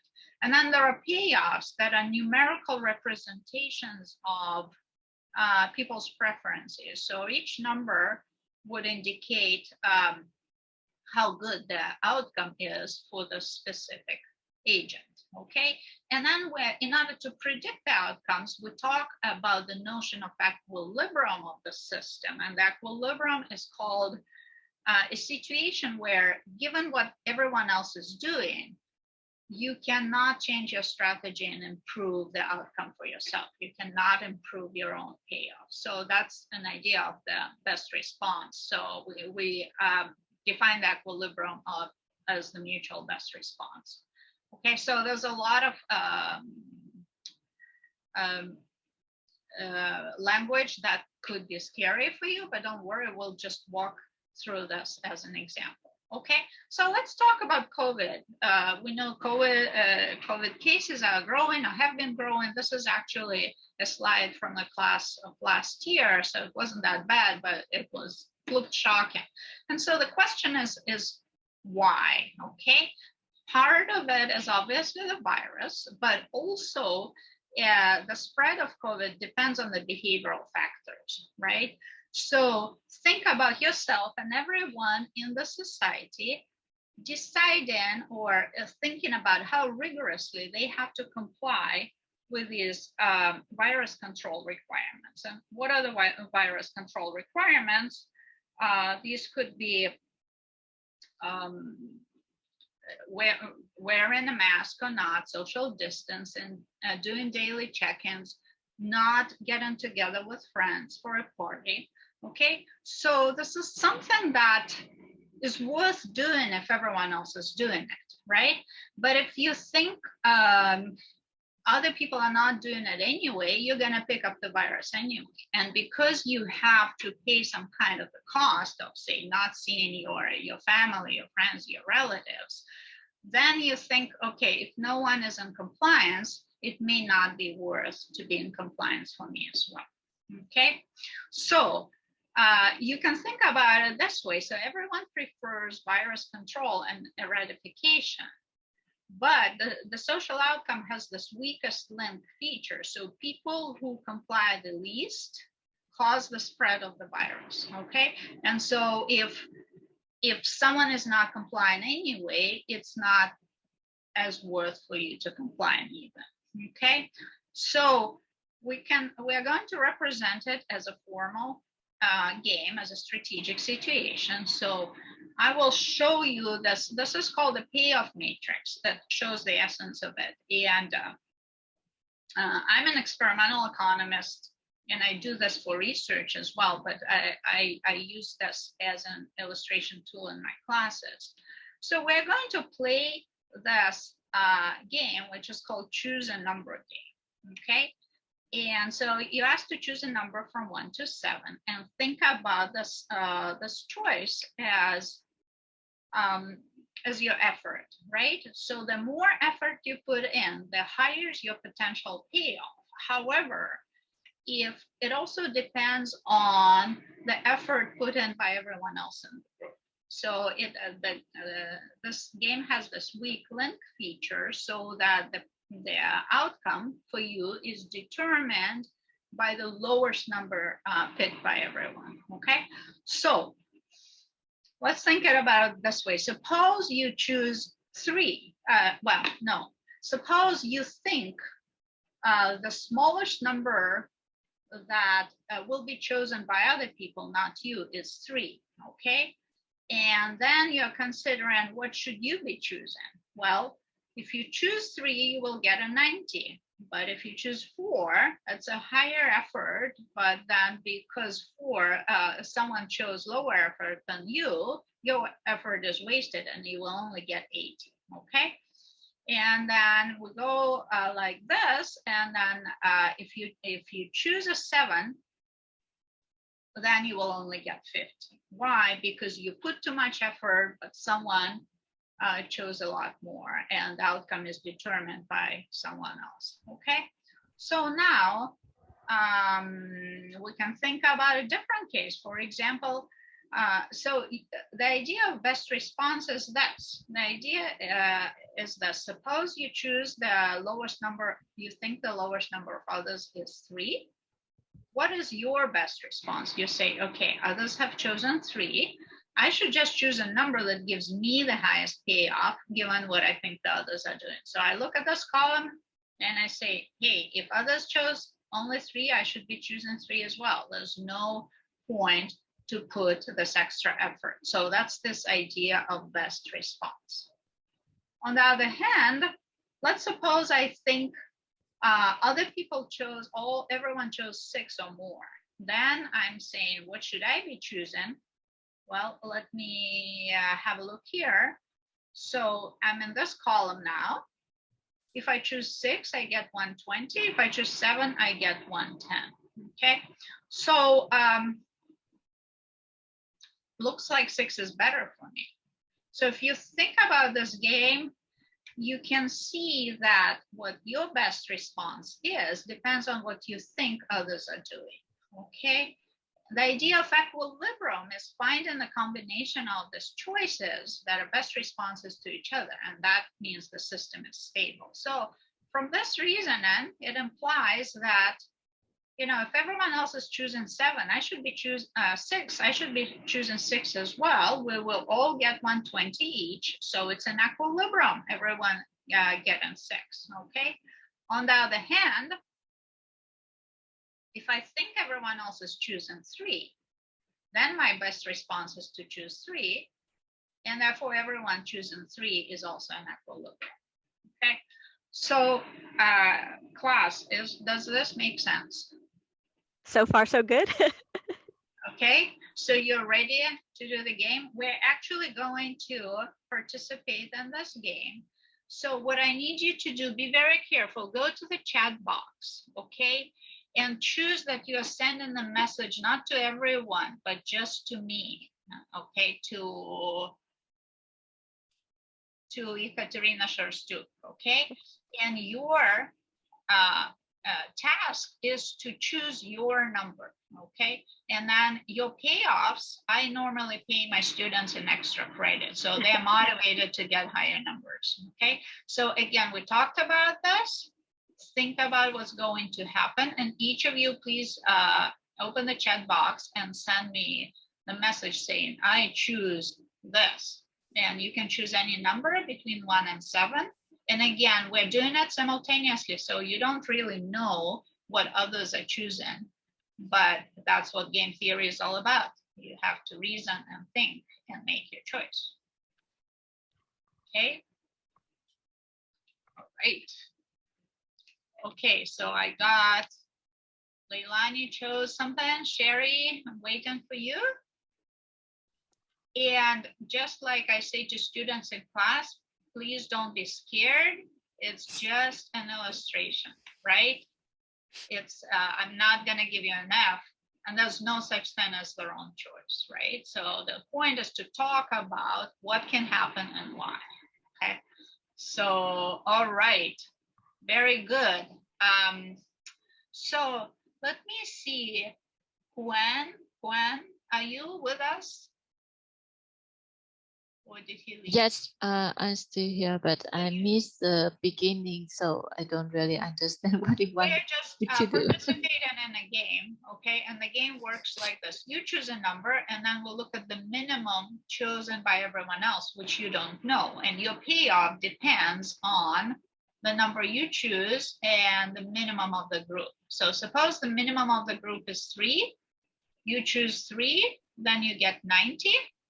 Mm-hmm. But if, say, you choose 7, you got 50. Okay. On So, the other hand, yeah. Mm-hmm. So I would write 7, 3, or just only number 7? No, if you choose 7, okay, then your payoff could be 130 if everyone else chose 7. And then if not everyone chose 7, it could vary between 130 and 10. If one person say chose 10, then your payoff will be 10 because you wasted your effort and someone just chose a low effort. Okay, so I'll just give you a sec and just send me a message, say I choose this. Okay. And again, excellent. Okay, so you actually played an equilibrium of this game. Everyone, all 3 of you chose 6. Congratulations. Okay, so you all chose 6. So you get 120 points each. And they will be converted into extra credit that will be added to your class grade. So this is what we're going to do now. Now you're gonna go to a breakout room. Actually, we don't need to go to the breakout room because there's just me, right? So I'm going to share a document with you that shows this game, okay? Actually, I can just share the screen and well, no, I will share this document because it has questions and you guys unmute yourselves and discuss. I have a few questions about this game and the questions are, what do you think is the best response? Okay, so let's actually walk you through the exercise of, let's look at the game. And what if you think someone else, everyone chose 7, what's your best response? What's an equilibrium? Okay, can everyone see this? Yes. So I'm giving you 5 minutes. So this is what I do, a small group activity. So I normally have more than 3 students. So I put them into the breakout rooms and each of them have a problem to work on. Remember, it's not like you, which have just learned this. They've learned the material before, they were given the problem, they thought about the solution, but the problems are hard, so they're not sure the solutions are correct, okay? But I put them into the breakout rooms and they talk to each other, they brainstorm the solution. This is the oral communication part. And because there's just 3 of you, I'm leaving you in the main room here, and please speak up, discuss what the solutions are, and then you will take turns presenting the solutions to the class, okay? So please unmute yourself and go ahead. Should I share the link to the document as well, or just having it on the screen is fine? You could, yeah, you could show the link too. Okay, I'll put that in the So chat. you can actually type in the solutions, right? Because what students do, they write in, right? So if you go to this link, you will open the Google Doc and you can write in your answers. But okay, so I'm starting my 5 minutes. Okay.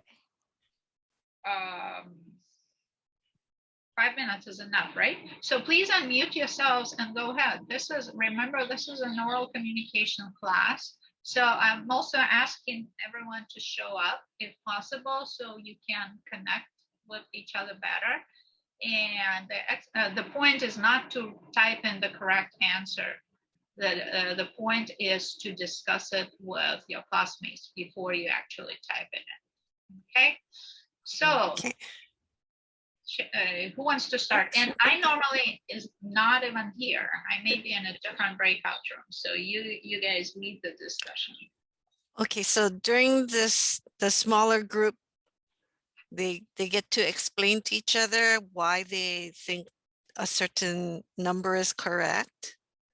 Right. So here's a bunch of questions, right? So this first question, I'm asking the question is, a best response is defined as a strategy or the choice that gives you the highest payoff given what other people choose, right? Okay. And I'm giving you a question. Suppose you think everyone else has chose 7. So what will your payoff be if you choose 7? 130. It's 130. That's the only choice there. Yeah, if everyone chooses 7, then it's 130. Mm-hmm. But then if you choose something else, then you go across here. Right. So yeah, so you can type it in so you can explain the answers to others then. I would normally engage Quinn as she's kind of quiet and see whether she agrees with all. Yeah, that's why I'm here. I'm kind of quiet in the meeting. Anyone wants to type in the 130 for the A? So 130 here. Yeah, 130. Okay, you guys can go to question B. What will your payoff be if you choose 4 and others choose 7? And it's okay not to have the right answer. Remember, just start talking about it. So it should be 70, right? Or okay, I'm confused. If others chose 7 and I chose 4, there is I don't see any number that corresponds to that situation. If others chose 7. So the number you choose is on the left. So that would be, so you're looking at the 4 row. So then it's just, so I guess since the top what says it includes yourself, you would get 4, then you're the lowest number in that case. So you get 100, then everyone else who chose 7 would get 70, I think. Yeah. Does it make sense, Sherry? This is a correct answer, by the way. Yeah, remember, so the smallest number includes you. So if you choose less than everyone else, then you thrive in the group. Okay, so you get 100 if you're a 4, but others chose 7. Leilani, you agree?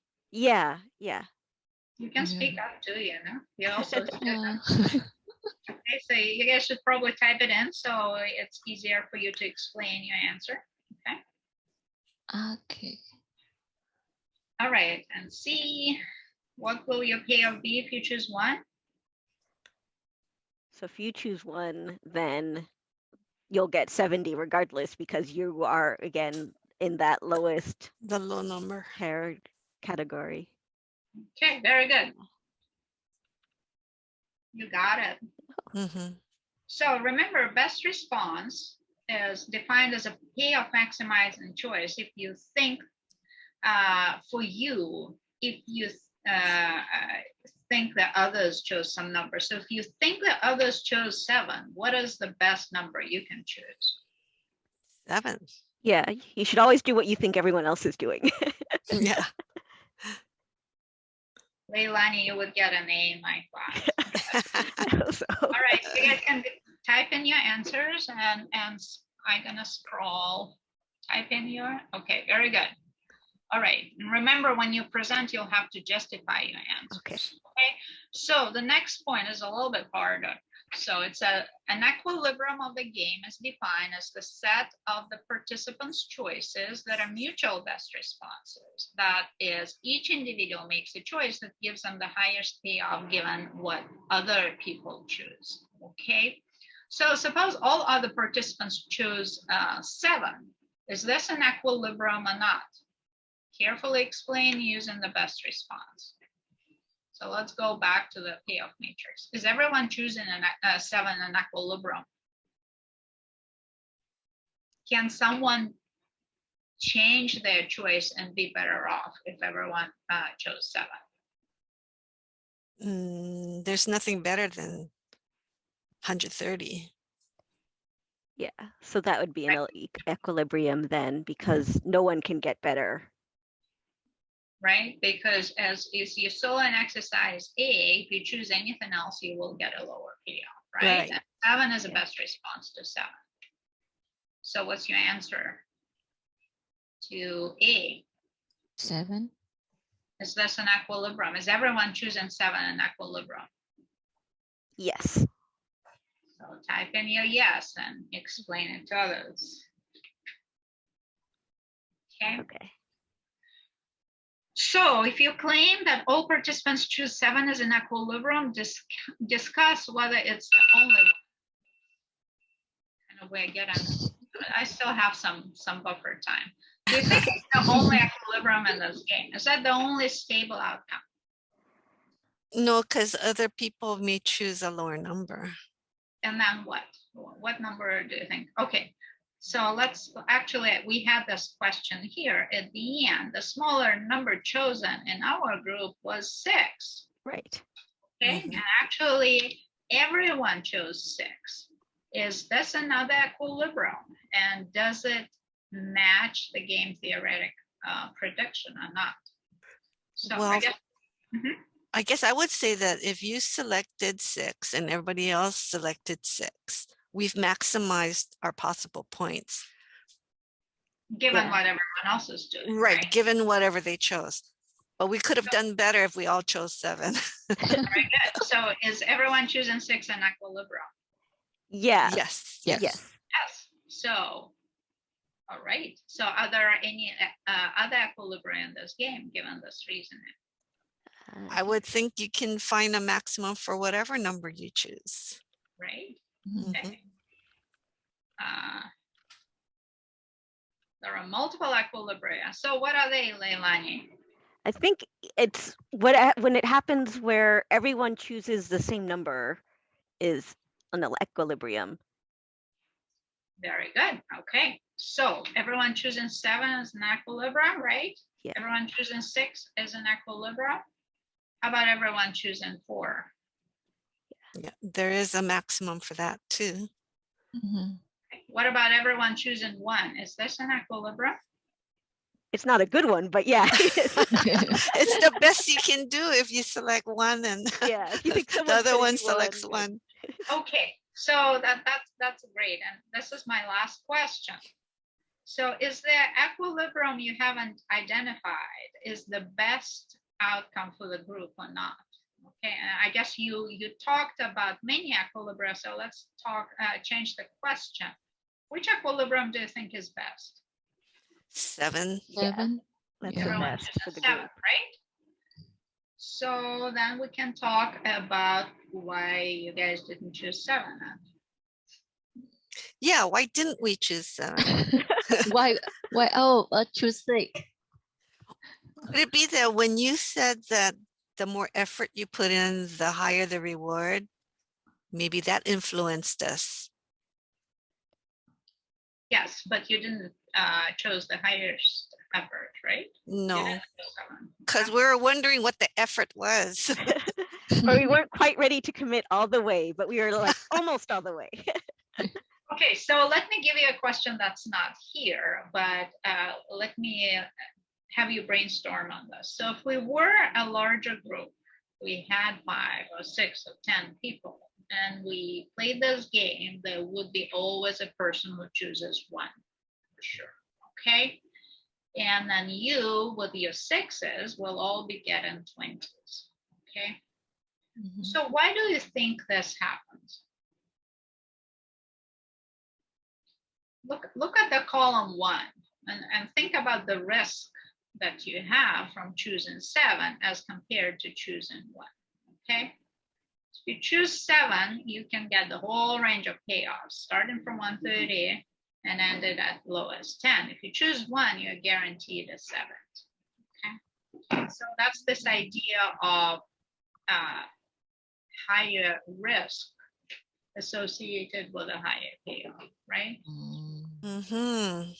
Yeah. Okay, so the reason I brought in this game as part of the pandemic is because you could think if that's what's happening with the pandemic, right? Some people, you think some people are not going to care, they're going to choose low efforts, and then my effort is going to be wasted. And then what's the point of trying that? And as a result, we end up at a lower equilibrium that we could have had. So you did very well. You ended up at a pretty good equilibrium, but not the best one, right? Okay. So this is the end of the small group discussion. And Leilani, is it okay if we take another 5 minutes and pull the exercise all the way to the end?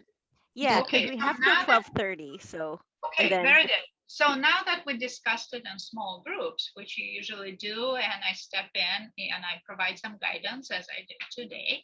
Now imagine there are other people who want to listen to you, and go ahead and present your answers to the class. And just to remind you, the guidelines for presentation, what you expected to do: state the question, okay, explain your answer and justify it, right, and solicit questions from the audience. Who wants to start? Sherry, you want to give it a go? Okay. I have to kind of condense it, because I might, as a scientist, I probably go on and on and on. That's okay, because that's what a lot of students say too.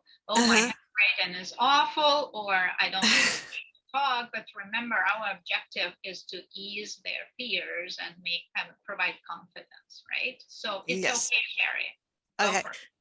So in this example, we're trying to show that there is a difference in the way that people perceive how other people will select their effort on a scale of 1 to 7. And that is reflected in the number, the maximum number that they can possibly earn. And so if people are perceiving others as not having that much effort, then the payback is going to be, or rather the payoff is going to be very low. And if others are perceived as being committed or part of the effort, then your payoff will be higher. So the name of the game here is to get as many people to buy into the higher effort and maximize your payoff. So yeah, so I don't know how to conclude it though. Well, that's very good. You actually, you took a step up, and instead of just answering the questions we have, you kind of synthesized and discussed, which is great, right? So normally I would just have a student go over these questions and answers, the ones you already discussed. But remember, you discussed it in small groups, and now you have to present to everyone in class. So if you were in class physically, they would go to the blackboard, show their solutions, and walk the whole class through their solutions. I see. Yeah, you don't need to do it right now. I actually really appreciate your synthesizing it and taking a step up and talking about. So then that's the question I didn't even ask. So the question is the equilibrium that you discussed the best one, and the one you got was good enough, but not the best one. So you already answered the question of how can we make sure that people get to a better equilibrium, and that's a whole research agenda. Okay. Okay.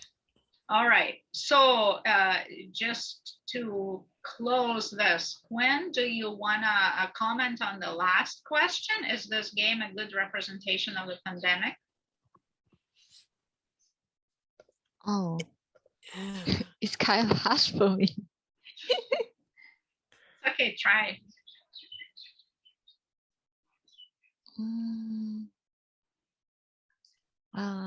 Actually, right now I have no idea. Okay, Leilani, do you want to help?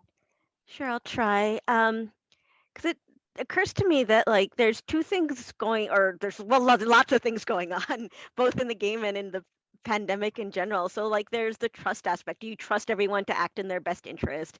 And then there's like gambling of like, you just want to go for the highest reward no matter what, which means you'd always choose the highest number or the most effort, just because that would always get you the highest reward, regardless of risk.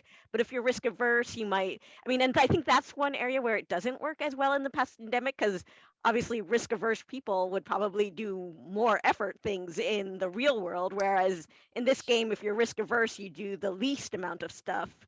That's an excellent point, actually. Yeah. I appreciate it. So yeah, you're right. So it's not an exact match, but you could definitely see how it would influence it depending on what aspect of the world you're looking at. Like it might be a model for some things, but not everything. Yeah. All right, very good. Does anyone have anything else to add? Questions from the audience. Now, imagine you weren't part of this small group discussion. Do you have questions for presenters? I actually do have a question. So if you think I'm just thinking of how you were saying that there's always going to be one person who chooses one. Like, is there a defense against that? Like the idea that some people aren't playing to win, they're playing to make everyone else lose. Like, how do you deal with that as a strategy? Well, so this game actually illustrates the tensions between what is called payoff dominant equilibrium, where everyone chooses 7, and risk dominant, when everyone chooses 1. If you choose 1, you're guaranteed a 70. So you know what you're getting, and you know you're not getting a 10. Okay, whereas if you choose 7, you could get 130 or you can get 10, right? And that's where it is. And so people who are not trusting others to go for the highest effort, or they're more concerned about getting, so this is also called the stag hunt game that goes back to Rousseau. It says there's a bunch of hunters and they can all get together and hunt a stag, but it only works if they all go for the big animal. Or everyone could go and chase a rabbit, and to chase a rabbit, you don't need anyone's support, right? So you can get your rabbit for a 70 for sure, but if you go for the stag and not everyone goes for it, then you'll end up with nothing. So either a rabbit, low payoff, or stag, high payoff. Yeah. Well, rabbit low, but certain. A stag could be much higher. Right. But more effort. It depends on what others do, right? So yeah. And the flavor of this is it has this representation that because we don't trust others to comply that much, you at some point may be thinking, oh, it's not worth it because, even if I wear my mask, but everyone else is sneezing around me and they don't do the Lumicide app, I come to class and I still gonna get sick. So Right. So, but your criticisms are great, well taken, and good job, class, on oral discussion. So I'm going to go back to my regular presentation. So I hope that, so, and normally, yeah, so we already discussed how we do it, right? And how we present it to others at the end. So, and again, this shows reminders for presenters when they present to the class, how they do it, what they should supposed to do. So we did it all, talked about the problem, solution, engaged the audience, we had a good discussion. So anyone wants to provide feedback to presenters? Did presenters do a good job? Was it clearly explained? Well, it would have helped if we had the class first and then had some time to digest it. But I think we all did pretty well for us being thrown into the whole game. No, good job, good job in the discussion, presenters. I'm impressed. So there is a difference between faculty and students, I should admit. Sure. Okay, so I think we are right at the end. And just to summarize, so hands-on learning, talking through hard problems. So this is learning by doing and speaking about them orally, and making students at ease with brainstorming and not being afraid to be wrong. So also teamwork and communications. Welcome, everybody. My name is Jose Barzola. I'm with Matsunaga Institute for Peace. Thank you so much for being here. For some of you who joined a little bit later, feel free to just jump in if you have questions, or you can use the chat. If you use the chat, Rain is going to be wonderful and help me out, because once I throw up the PowerPoint, I won't be able to see the chat too well. But yeah, so without further ado, I will get started so I can get through the presentation, and then we can get to the questions and different ideas. So the class I'm going to be focusing on, I had some time to play with, so you'll see some of these things changing. Transitions is the PACHE 468, or Introduction to Facilitation and Organizational Change class. I tend to teach this in the fall semesters. It is online asynchronous.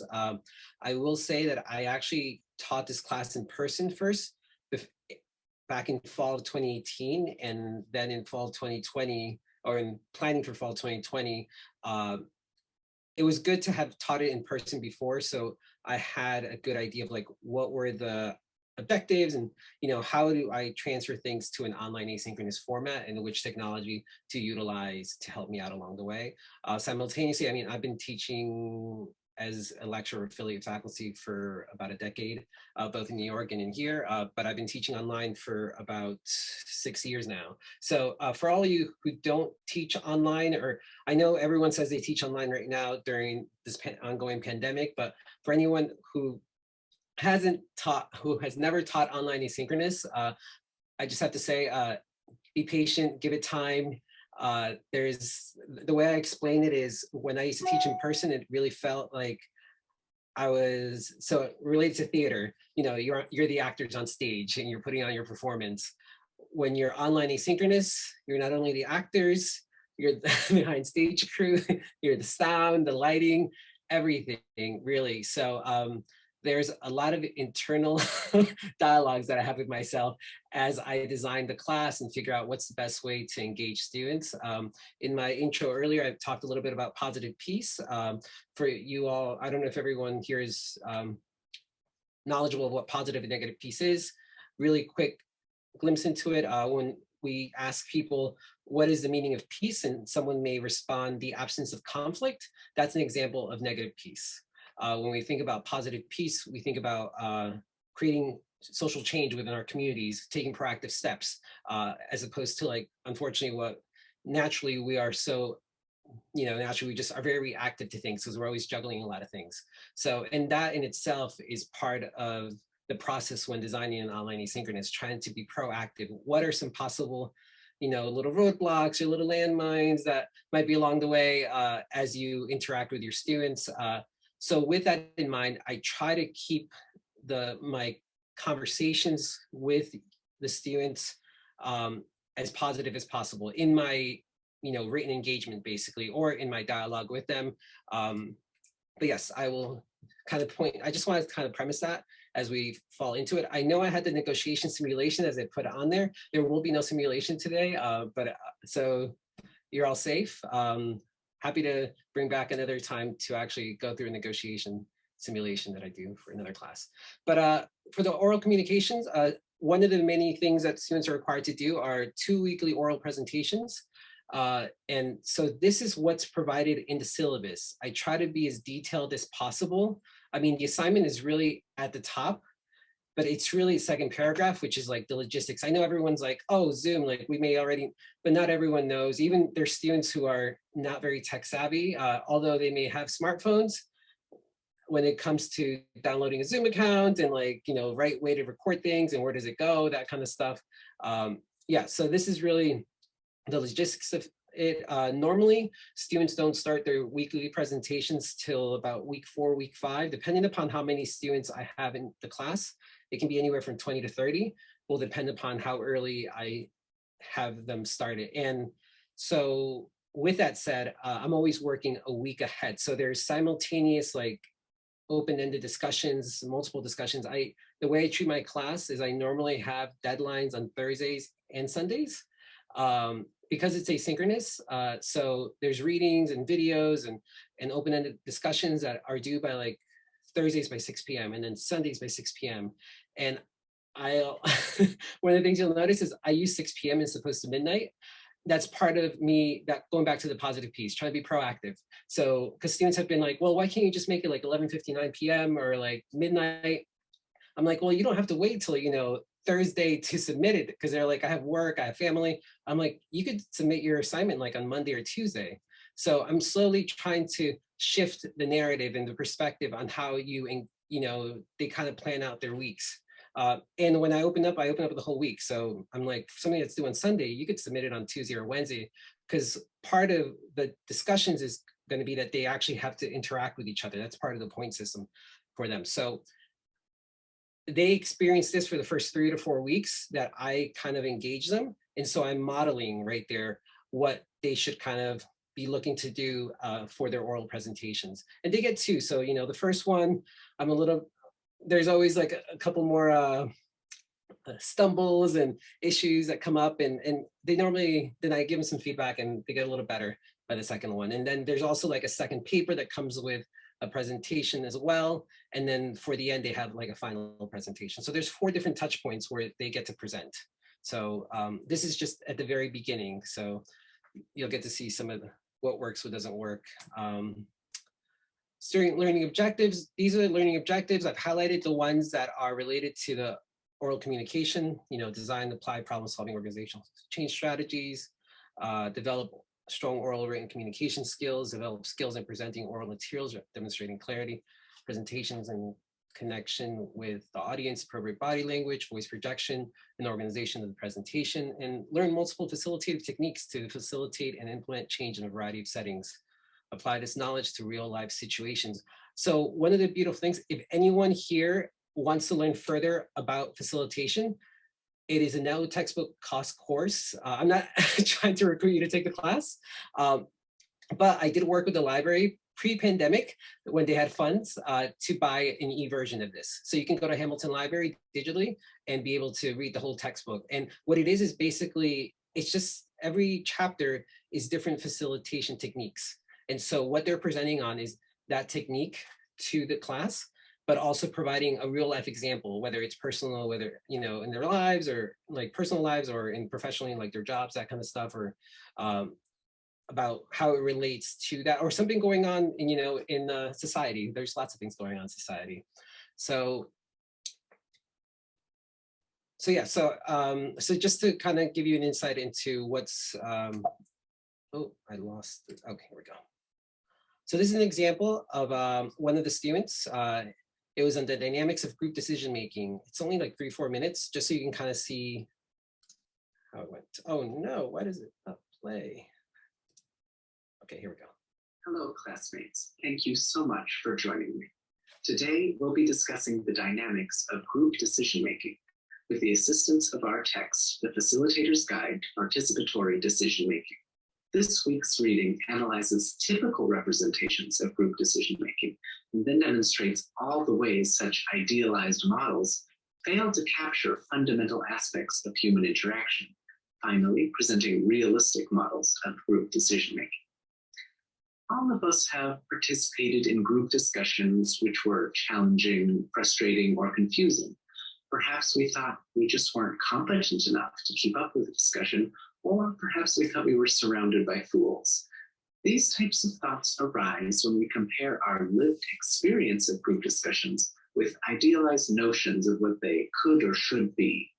As author Sam Kaner writes of group leaders, when their actual experience doesn't match up with these models, they think it's because their own group is defective. And this phenomenon is more than just discouraging. It can be utterly destructive for making real progress on challenging issues. Such issues, by their very nature, are not easily resolved. Yet, when we approach group discussions with the idea that they'll be quick and orderly and structured, the moment we encounter confusion, frustration, or feel misunderstood, we give up. Maybe the group leader just makes an executive decision before consensus is reached, or we stop pushing an idea we know is good because what's the point? Nobody's listening to me. Here's the secret. Group decision-making kind of sucks. Of course, it's challenging to negotiate a diversity of perspectives that are becoming increasingly esoteric and unrealistic, but that uncomfortable space, which Sam Kaner calls the growing zone, is an essential part of refining a sea of ideas into an agreed-upon solution. Kaner puts it simply, group members have to struggle in order to integrate new and different ways of thinking with their own. There's no way around it. So embrace it. And if you can't embrace it because, let's face it, who wants to embrace 20 opposing perspectives bouncing around the room, at least expect it and trust that it's part of the process. Now, there is a distinction to be made between the necessary challenge that is the grown zone and a plainly poorly run discussion. A poorer quality discussion is a brainstorming session where participants become increasingly disengaged with each other's ideas, heading off in unrealistic directions on their own. And there is an aspect of that divergence of ideas in good discussions, but the ideas must converge back eventually. You can imagine discussions as a wide diamond. And on one end, you have a new topic, and on the other, you hopefully have a solution or decision point. And to arrive at that decision point, participants must generate a wide array of ideas and then narrow and refine the best of those ideas down. The generating part is known as divergent thinking, as the initial goal of each participant is to come up with distinct, unique ideas which diverge from other participants' ideas, just to put them on the table. And the refining part is known as convergent thinking, as the variety of ideas generated earlier must converge into a single decision. In short, the divergent side is time to invent diverse alternatives and withhold judgment, while the convergent side is the time to evaluate alternatives and exercise judgment over which ideas are best. You'll engage with these concepts of divergence and convergence in the interactive activity. And on that note, please take a look at the interactive activity PDF our professor shared with you.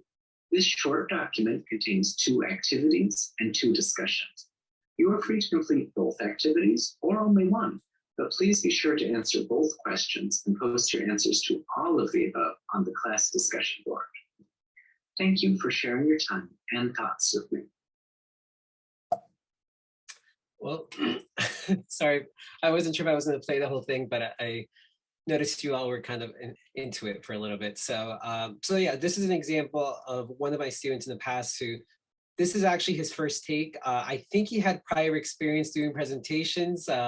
He had like a curtain behind him. Like there's, other situations where people are like in their bedrooms or wherever they may be. But yeah, so he actually ended up being one of the all-stars in the class and helped out. And within that, although it's online asynchronous, one of the other things I try to encourage the students to do is I'm like, if there's any point during the semester that, because when you're in an in-person class, people say things and they share certain things about different topics and about their lives. And sometimes you can kind of connect and build those relationships from that. And It can be like, hey, do you want to grab coffee afterward? Or, you know, I really love what you said in class. Like I could really connect to that. But with online asynchronous, it can seem a little bit, you know, distance for that. And so I constantly make comments to the class as a whole. I'm like, if there's anything you hear that really resonates with you, and if this had been an in-person class, you would have reached out to that person, please go ahead and reach out. If you have no way of knowing how to, let me know. I'm happy to provide you the email. And so I'm still trying to nurture relationships and connection. And there are actually some really great dialogues and people that kind of have come together from an online asynchronous format. So yeah, so just wanted to provide that. There's another one, but in the spirit of time, I think we're still good. I'll just show you the beginning of it. So without him actually presenting, so the feedback right here, he has a hat on. I mean, I think no matter what, I understand he's at home and that's quite okay. And as far as the feedback for him was, you know, the hat, I was like, you may not want to be wearing a sweatshirt, you know, you could have worn like a t-shirt. You don't have to have like a button down and a tie, that's fine. And then I also mentioned like, you might want to like fix up the camera angle so you're not like leaning down into the camera. So little things like that is what I would give them back as feedback. And so, and then for the next go around, he was a lot better. His presentation, like the content of what he had to share was really amazing though. So it's just, so yeah, just kind of, and they get very creative with their, you know, they're in, because the previous thing was like, oh, there's an interactive activity. So as we talked about group decision-making, he had like, you know, find, you know, your friends or your family members. It's learned this actually, when I taught the other student, it was before the pandemic, or no, it was right at the beginning. So yeah, so I guess it was family members and find, you know, to do an example about group decision makings. And then they would share that as part of like the open-ended discussion and how that went and what were kind of the hurdles with that.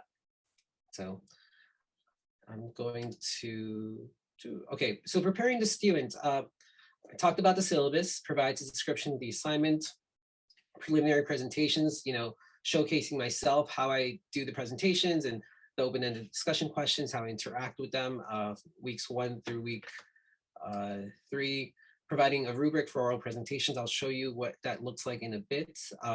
Emailing students a week in advance before the assignment is due. So if they're going to start week 4, that means that week 4 begins on Sunday, Monday, and then they have to send me their presentation the Saturday before at the end of week 3, basically.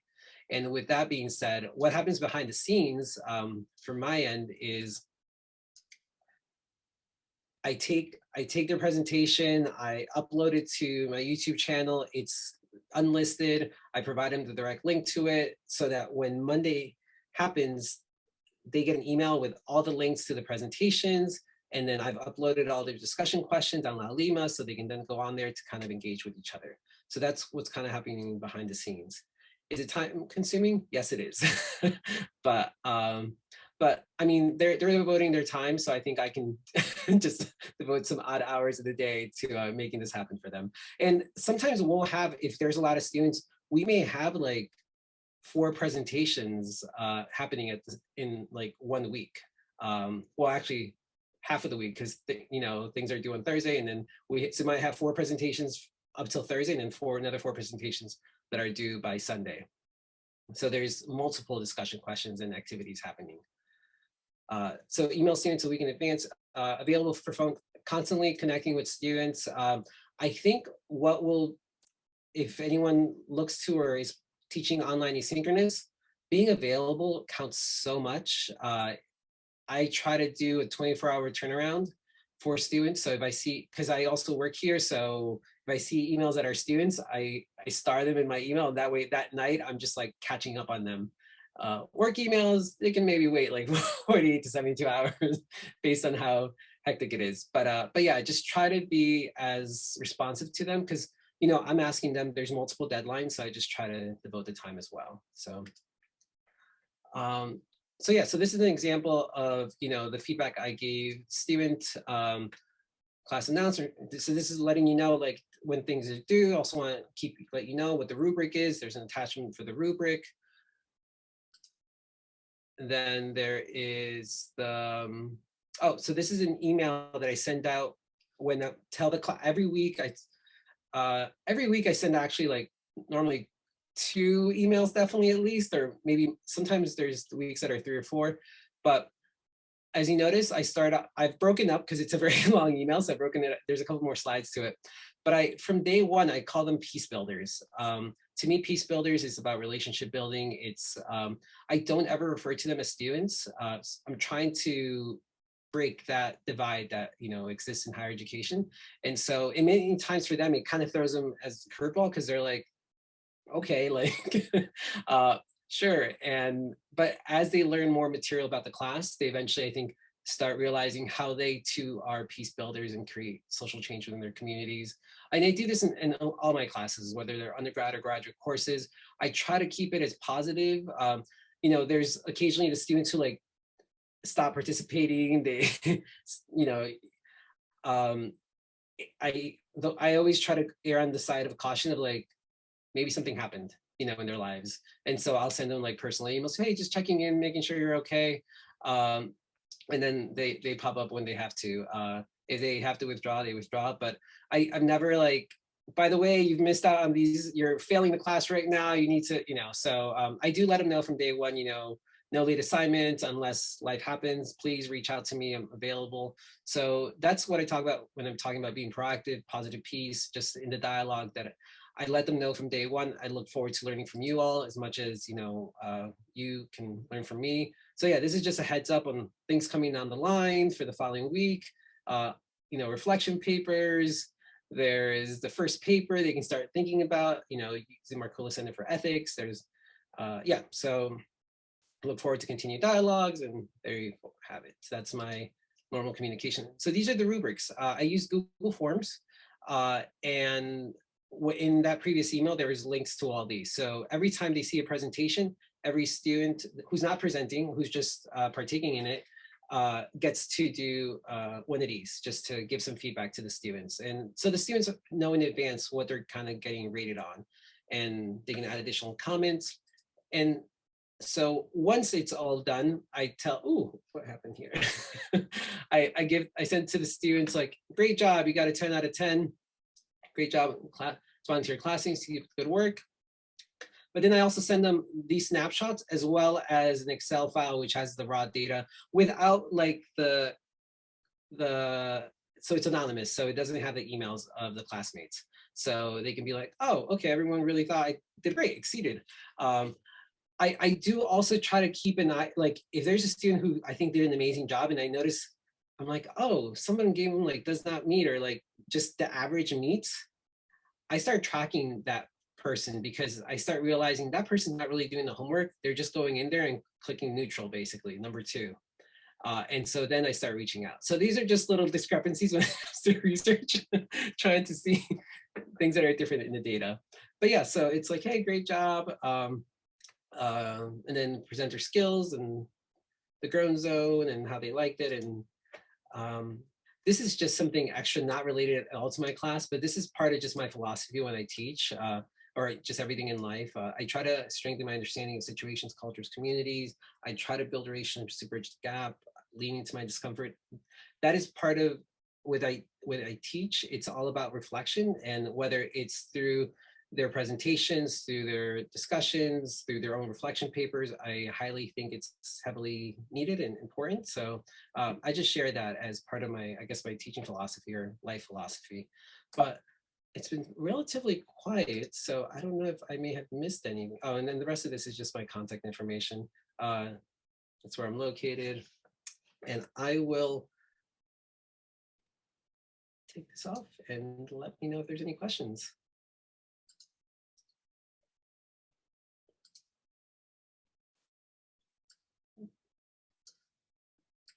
I was that thorough? Wow. Does everyone here teach in person, or I mean, online synchronous or asynchronous? What's been your experience? Are you looking to teach in oral communications? Is that what brought you here today? I guess that's my question to you all. Aloha, Jose. I'm Elizabeth, and I work at CTE, and I am an online teacher. And I've never, it's been a while since I did an O focus, but I was just here because I thought you had great energy and wanted to learn from you in your breakout room. Thank you. Thank you. You're welcome.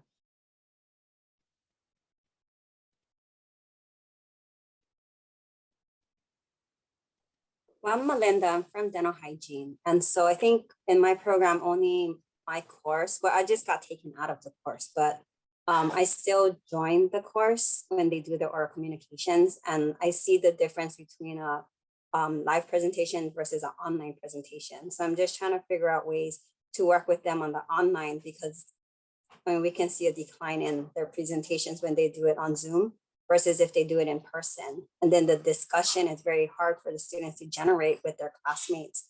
So I'm just trying to figure out or find other ways to get the students to facilitate the discussion with their classmates a little bit better. Because we get crickets now, instead of in class, they would actually jump in and everybody would participate. So the time goes by a lot faster. So I'm just trying to figure out something to help them. But my coworker can't come on because he's working. So I'm trying to get information for him. I mean, just in my experience teaching, being able to provide opportunities where the students can kind of learn from each other and realize how they have more in common than they have differences between each other is a great way to kind of nurture that relationship, gets them to be a little more comfortable with the class. And then they're able to kind of sometimes open up a little better. It is challenging because it is online asynchronous as opposed to like, you know, in person where maybe there's like the before class time or the after class time, or there's a break, they can just have small talk. What are they using Zoom right now, or are they using something else for their presentations? Oh, they're using Zoom right now. Okay. But it's synchronous, it sounds like, right? Where they're able to just... No, they all come on at one time. So it's... Okay, yeah, yeah. so it's synchronous. Something else, what is it? There's, I mean, there's so much tech out there nowadays, especially in these past 3 years, there's a lot more emergence of different things. I mean, the simple one is the Zoom, like the Zoom poll, but there's other alternative ones that I guess people can utilize. You could just send a Google form, that could be part of it, and you can just throw that in the chat. Mentimeter? Was that was that one of the tools that you were thinking about? I'm trying to think if I've used that one. Oh, okay. I'll drop it in the chat in case anyone. Yeah, I know there's a couple. I know people really love the idea of, you know, in person. We have like, I even have it here, like the stickies, and you know, we can write the stickies, and there's virtual ways to do that.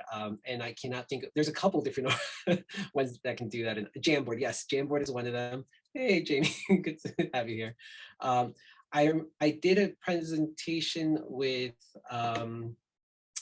in Japan, and they introduced me to this whole new program, and I'm trying to find what it is. It's not Japanese, but it like does more than It was like Jamboard on like caffeine or something. It was really good. And I'm trying to see if I can find what it looks like or what the name of it is.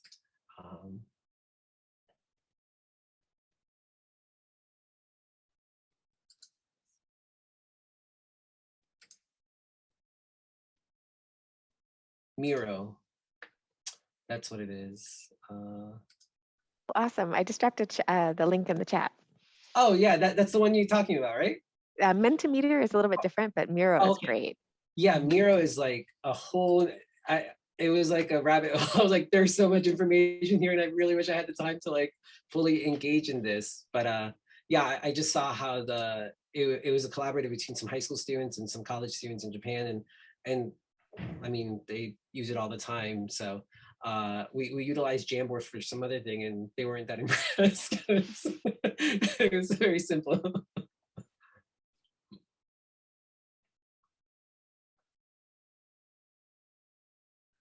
Thank you for sharing, Jose. I enjoyed hearing from you. I don't teach. I'm a specialist faculty, not instructional faculty, but I did enjoy learning about how you implement the oral communication. And I just had 2 comments. I really loved how you refer to them as peace builders. Mm-hmm. I love that. That's really cute. Maybe I can incorporate that into my language with my students. And also, I noticed that the abbreviation for the department, PACE, I think I heard you pronounce it Pachi. Oh yeah, when I came on board, they mentioned pace because that's how it's pronounced in Italian, and that's how it's spelled in Italian, and it means peace actually in Italian. Oh, It's more of like a cultural thing. I mean, people say peace. I'm like, it's fine, whatever works. I do know that Schuyler has like a peace something office, and so to try to, I guess, differentiate, I forget what their office means, that the PACE means. It's not a class, but it's like an office that does something around entrepreneurship or something along those lines. Oh, good to know. I was referring to it as pace before, but it's Pache. Pache? I mean, it's really just a play on the word. I will say, if you hear other people say pache, it just means that they've talked to me. So it's like you're in the in now, you know? Thank you. I'll practice that from now on. No worries. Happy to. But do we have any other questions for Jose? Comments? Just a thank you. Yeah. Oh yeah, Jamie, you had a question? Yeah, sorry, I have a question. Go So ahead. I think one of the things that I feels like pulling teeth sometimes for the students is the discussions, like encouraging them to do the back and forth, but like take it seriously as a discussion and not just you have to write 2 comments on people's things. Do you have any like suggestions for that? Yeah, I tell them that I agree is not adequate or sufficient from the get-go. I let them, so I intentionally have they're open-ended questions. It's not something that like, you know, you can rummage through the book to try to find the right answer. They tend to be very like ethical questions for the most part, or things related to their lives, or utilizing the material. I mean, a lot of what we teach are kind of life skills throughout the department. And so it kind of leans into that. Let me see if I can pull up my La Lima and give you an example of some of them. But yeah, so I'm also like a trained actual facilitator mediator. And as part of mediation, or even facilitation, you kind of have to like be able to get people to start talking, open-ended questions, and how important that is. So I just kind of utilize a lot of my own training into that. But yeah, let me see. Open-ended. Let's see. Sorry, so as you're opening that up, so you tend to focus the discussion around like a initial question rather than like the students coming up with opinions and then discussing about it. You focus more on here's an open-ended thing and then have everybody respond to that. So a really great way I start the semester off, and I'll share with you here. I think I can still share screen. Apologize, I didn't cover up students' names and all this other stuff. There's no such as creating numbers or anything. But I start off every class with an introspection and identity sharing. So it's not your typical like, where are you from, that kind of stuff. You go down this list, and then you can do, you know, something about yourself, and then the benefits of the experience. So I do it for myself, saying I'm a parent of a 4-year-old and an 8-month-old. This is what I do. You know, I'm also involved in a couple nonprofits and yada yada. And then, you know, on the top of everything that I do, I first identify as a parent, you know, proudest and most humbling moment. And then I'm like, oh, and by the way, these are the deadlines. And so they normally have never had to do that in a class. And so a lot of them kind of really love this idea, and they're able to open up. They're like, you know, I've been Korean language analyst in the United States Navy, you know, like you get a little snippet. And then, so it goes deep and sometimes through this little like dot system, they can connect, be like, hey, I can connect with that. You know, I like cooking too, or like, you know, I'm married, or I have 2 cats, that kind of stuff. And so you start seeing the responses going back. I mean, some of them are kind of small, but eventually it goes on to like, let's see, how many pages are we? I had a lot of students. It's actually only 2 pages, this one, so that's good. But yeah, so this one's already like back and forth. Now they're just having a conversation with each other. So yeah, so that's just to give you an insight into one very open-ended, it's almost like an icebreaker that's I'm utilizing in an online asynchronous format for students. And so going back to the class discussions, so then the next class is like, selection of websites. I keep it pretty simple the first week because everyone's still like adding, dropping classes. I get late enrollment.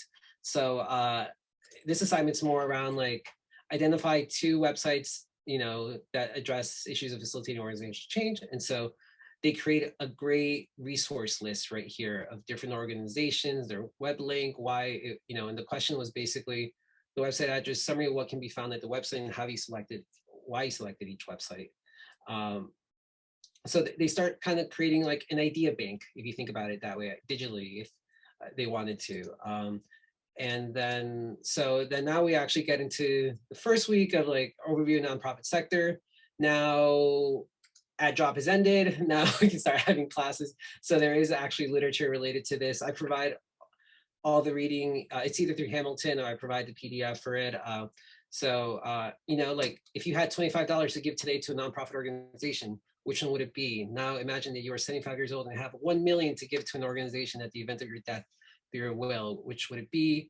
And reflect the difference between charity or philanthropy. So, I mean, some of the answers are kind of cookie cutter for them, but you know, the initial part can be a little bit different. If you're president, independent nonprofit college, university, what things will you consider in making a decision on the possible tuition increase, which might enhance your bond? So this second question really hits home for a lot of them.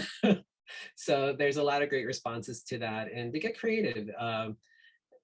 And yeah, as you can see, some of the responses are very, very deep when it comes to these, and some of them aren't. I don't know if that helps a little bit, or I was completely threw you off topic. Yeah, so we can see like they're responding to each other as well. So is that something that you like actively have to prompt them to do throughout the semester, or is it like a habit that they develop? Or yeah, syllabus from day one, they are informed that they need to, as part of the discussions, they will need to make a post and respond to at least 2 people. And I tell them that the initial response to the discussion question is due by Wednesday for the things that are due on Thursday. And then the responses need to be in before Thursday at 6 p.m. So it is a bit challenging when sometimes there's like a handful of them who are like Monday, Tuesday, they're like posting their stuff. And then it's like crickets, you know, as it tends to be. But at least those 5 though keep helping each other out, and it does create conflict between them, but I see that as positive because I think that's the whole purpose of the class, and they'll learn. And then I have to set them up into groups, and so I intentionally put them into groups with people that are not always responsive. So it's a little bit of a it's very so yeah, so there'll be like a group of 5, and there might be 2 people who are very on it, and then 3 people who may not be so much. And so let's see what happens at the end, because I know what will happen if I just put all the people who are on it together and all the people who aren't. Yeah, so yeah, so that's just some strategies. It's a lot of there's a lot of psychology that goes into it, I guess you can say it that way. I was just going to suggest sometimes having splitting the deadlines for the so like splitting it into 2 assignments. So like 1 comment by this day, or and 1 comment after this day. Do you know what I mean, to make it, to force folks to kind of engage at least twice? But it is tough to get authentic, fun, natural flowing discussions on discussion boards. I will say that the students who have reached out, normally they're the ones on it, you know, or even if they're not, the ones that I really am able to like have a Zoom with or a phone call with, it's part of building that relationship. It's part of, I feel like they become a little more invested because they get to know me. I'm not just like behind an email or behind a video, basically. So I think they really appreciate that. And actually some of those are the ones that till this day I write recommendations for.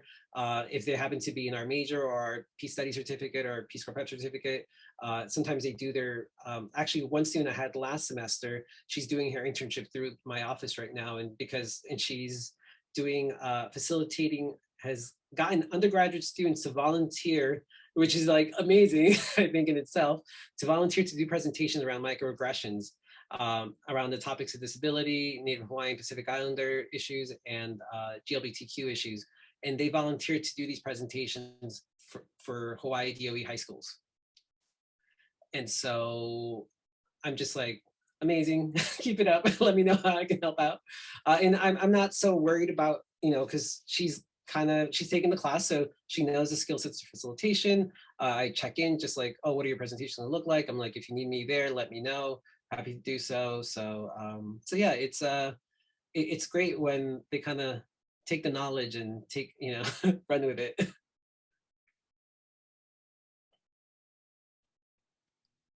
Awesome. Well, I think we are coming up on our time now. 45 minutes went by really fast. Honestly, I can't remember if we can leave from here. We need to go back to the main room. Jamie, do you remember? We go back to the main room for the last hurrah. Okay, sounds good. I am the worst moderator ever. Sorry, Jose. Oh, no worries. I'm assuming whoever's in charge can just kind of pull people back too. So are you in charge? Oh, we're getting pulled back.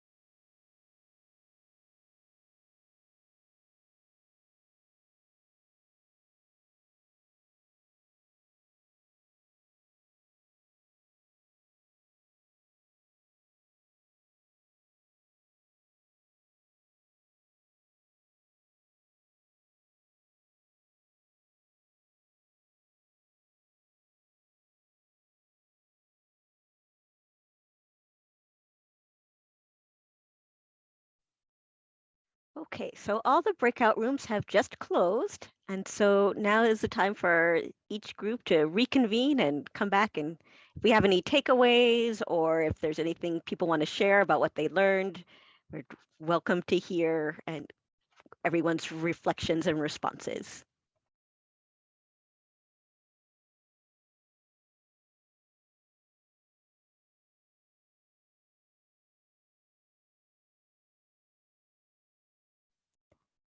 But while people are digesting, I want to thank you all again for joining us today and thank the presenters for sharing their expertise and experiences with us. And I know I learned a lot, so thank you all again.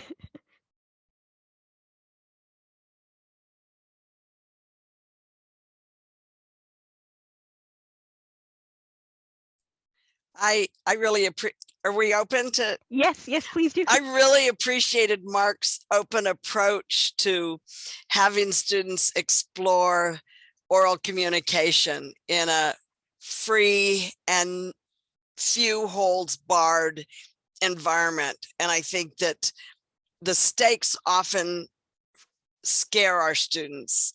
And I think encouraging them to see that they can communicate orally in whatever fashion works for them is the most positive thing I've seen. Thank you, Mark. That was awesome. Great, and thank you for sharing.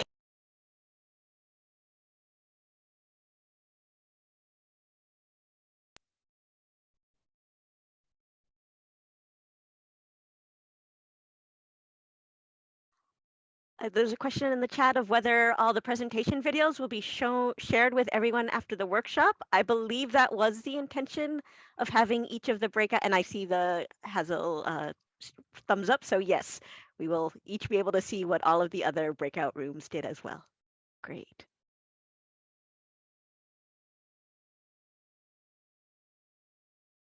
I also wanted to say Dr. Wang's presentation, I was facilitating the presentation, and we all thought it is so impressive and so inspiring how she staggered. So starting with 5 minutes individual presentation, make it small, but make it a little bigger later. So now presentation with group and presentation with lab member. So that strategy sounded really great. And then she introduced and she taught us how it is basically science communication, communicating complicated concepts that are science, and that normally involves jargons and very complicated concept, but how students can actually communicate that through videos and visual presentation to make it more digestible to lay people. So I really appreciated that component. Thank you, Dr. Wang.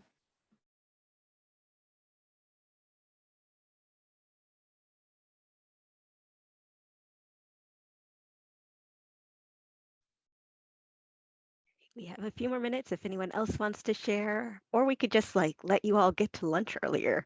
That's also good.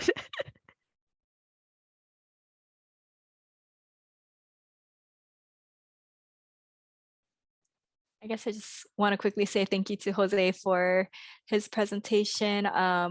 We talked about a lot of things, but I think something that would be useful for everybody too is in his room, we talked a bit about like online facilitation with students as well. And so there was some helpful information in that, especially if you're not as familiar with teaching online. Jose seems to be a really great resource for that.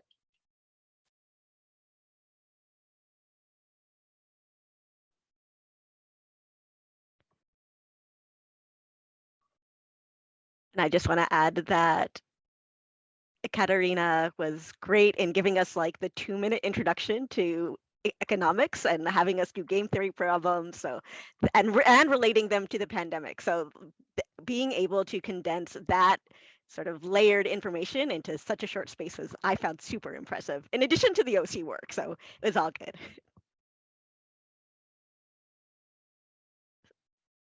So I'll give people just another more minute if they want to chime in. And otherwise, as I said again, thank you and have a great rest of your day and a weekend. We're a weekend as well.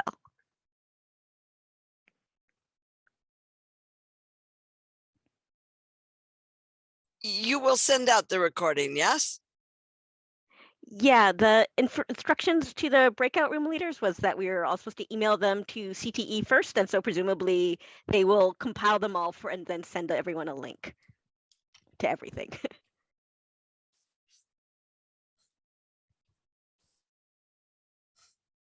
Which means I need to find out where I put it on my computer. Okay, thank you all again. And I'll see you sometime soon. Or hopefully you'll all be able to take these back to your classes.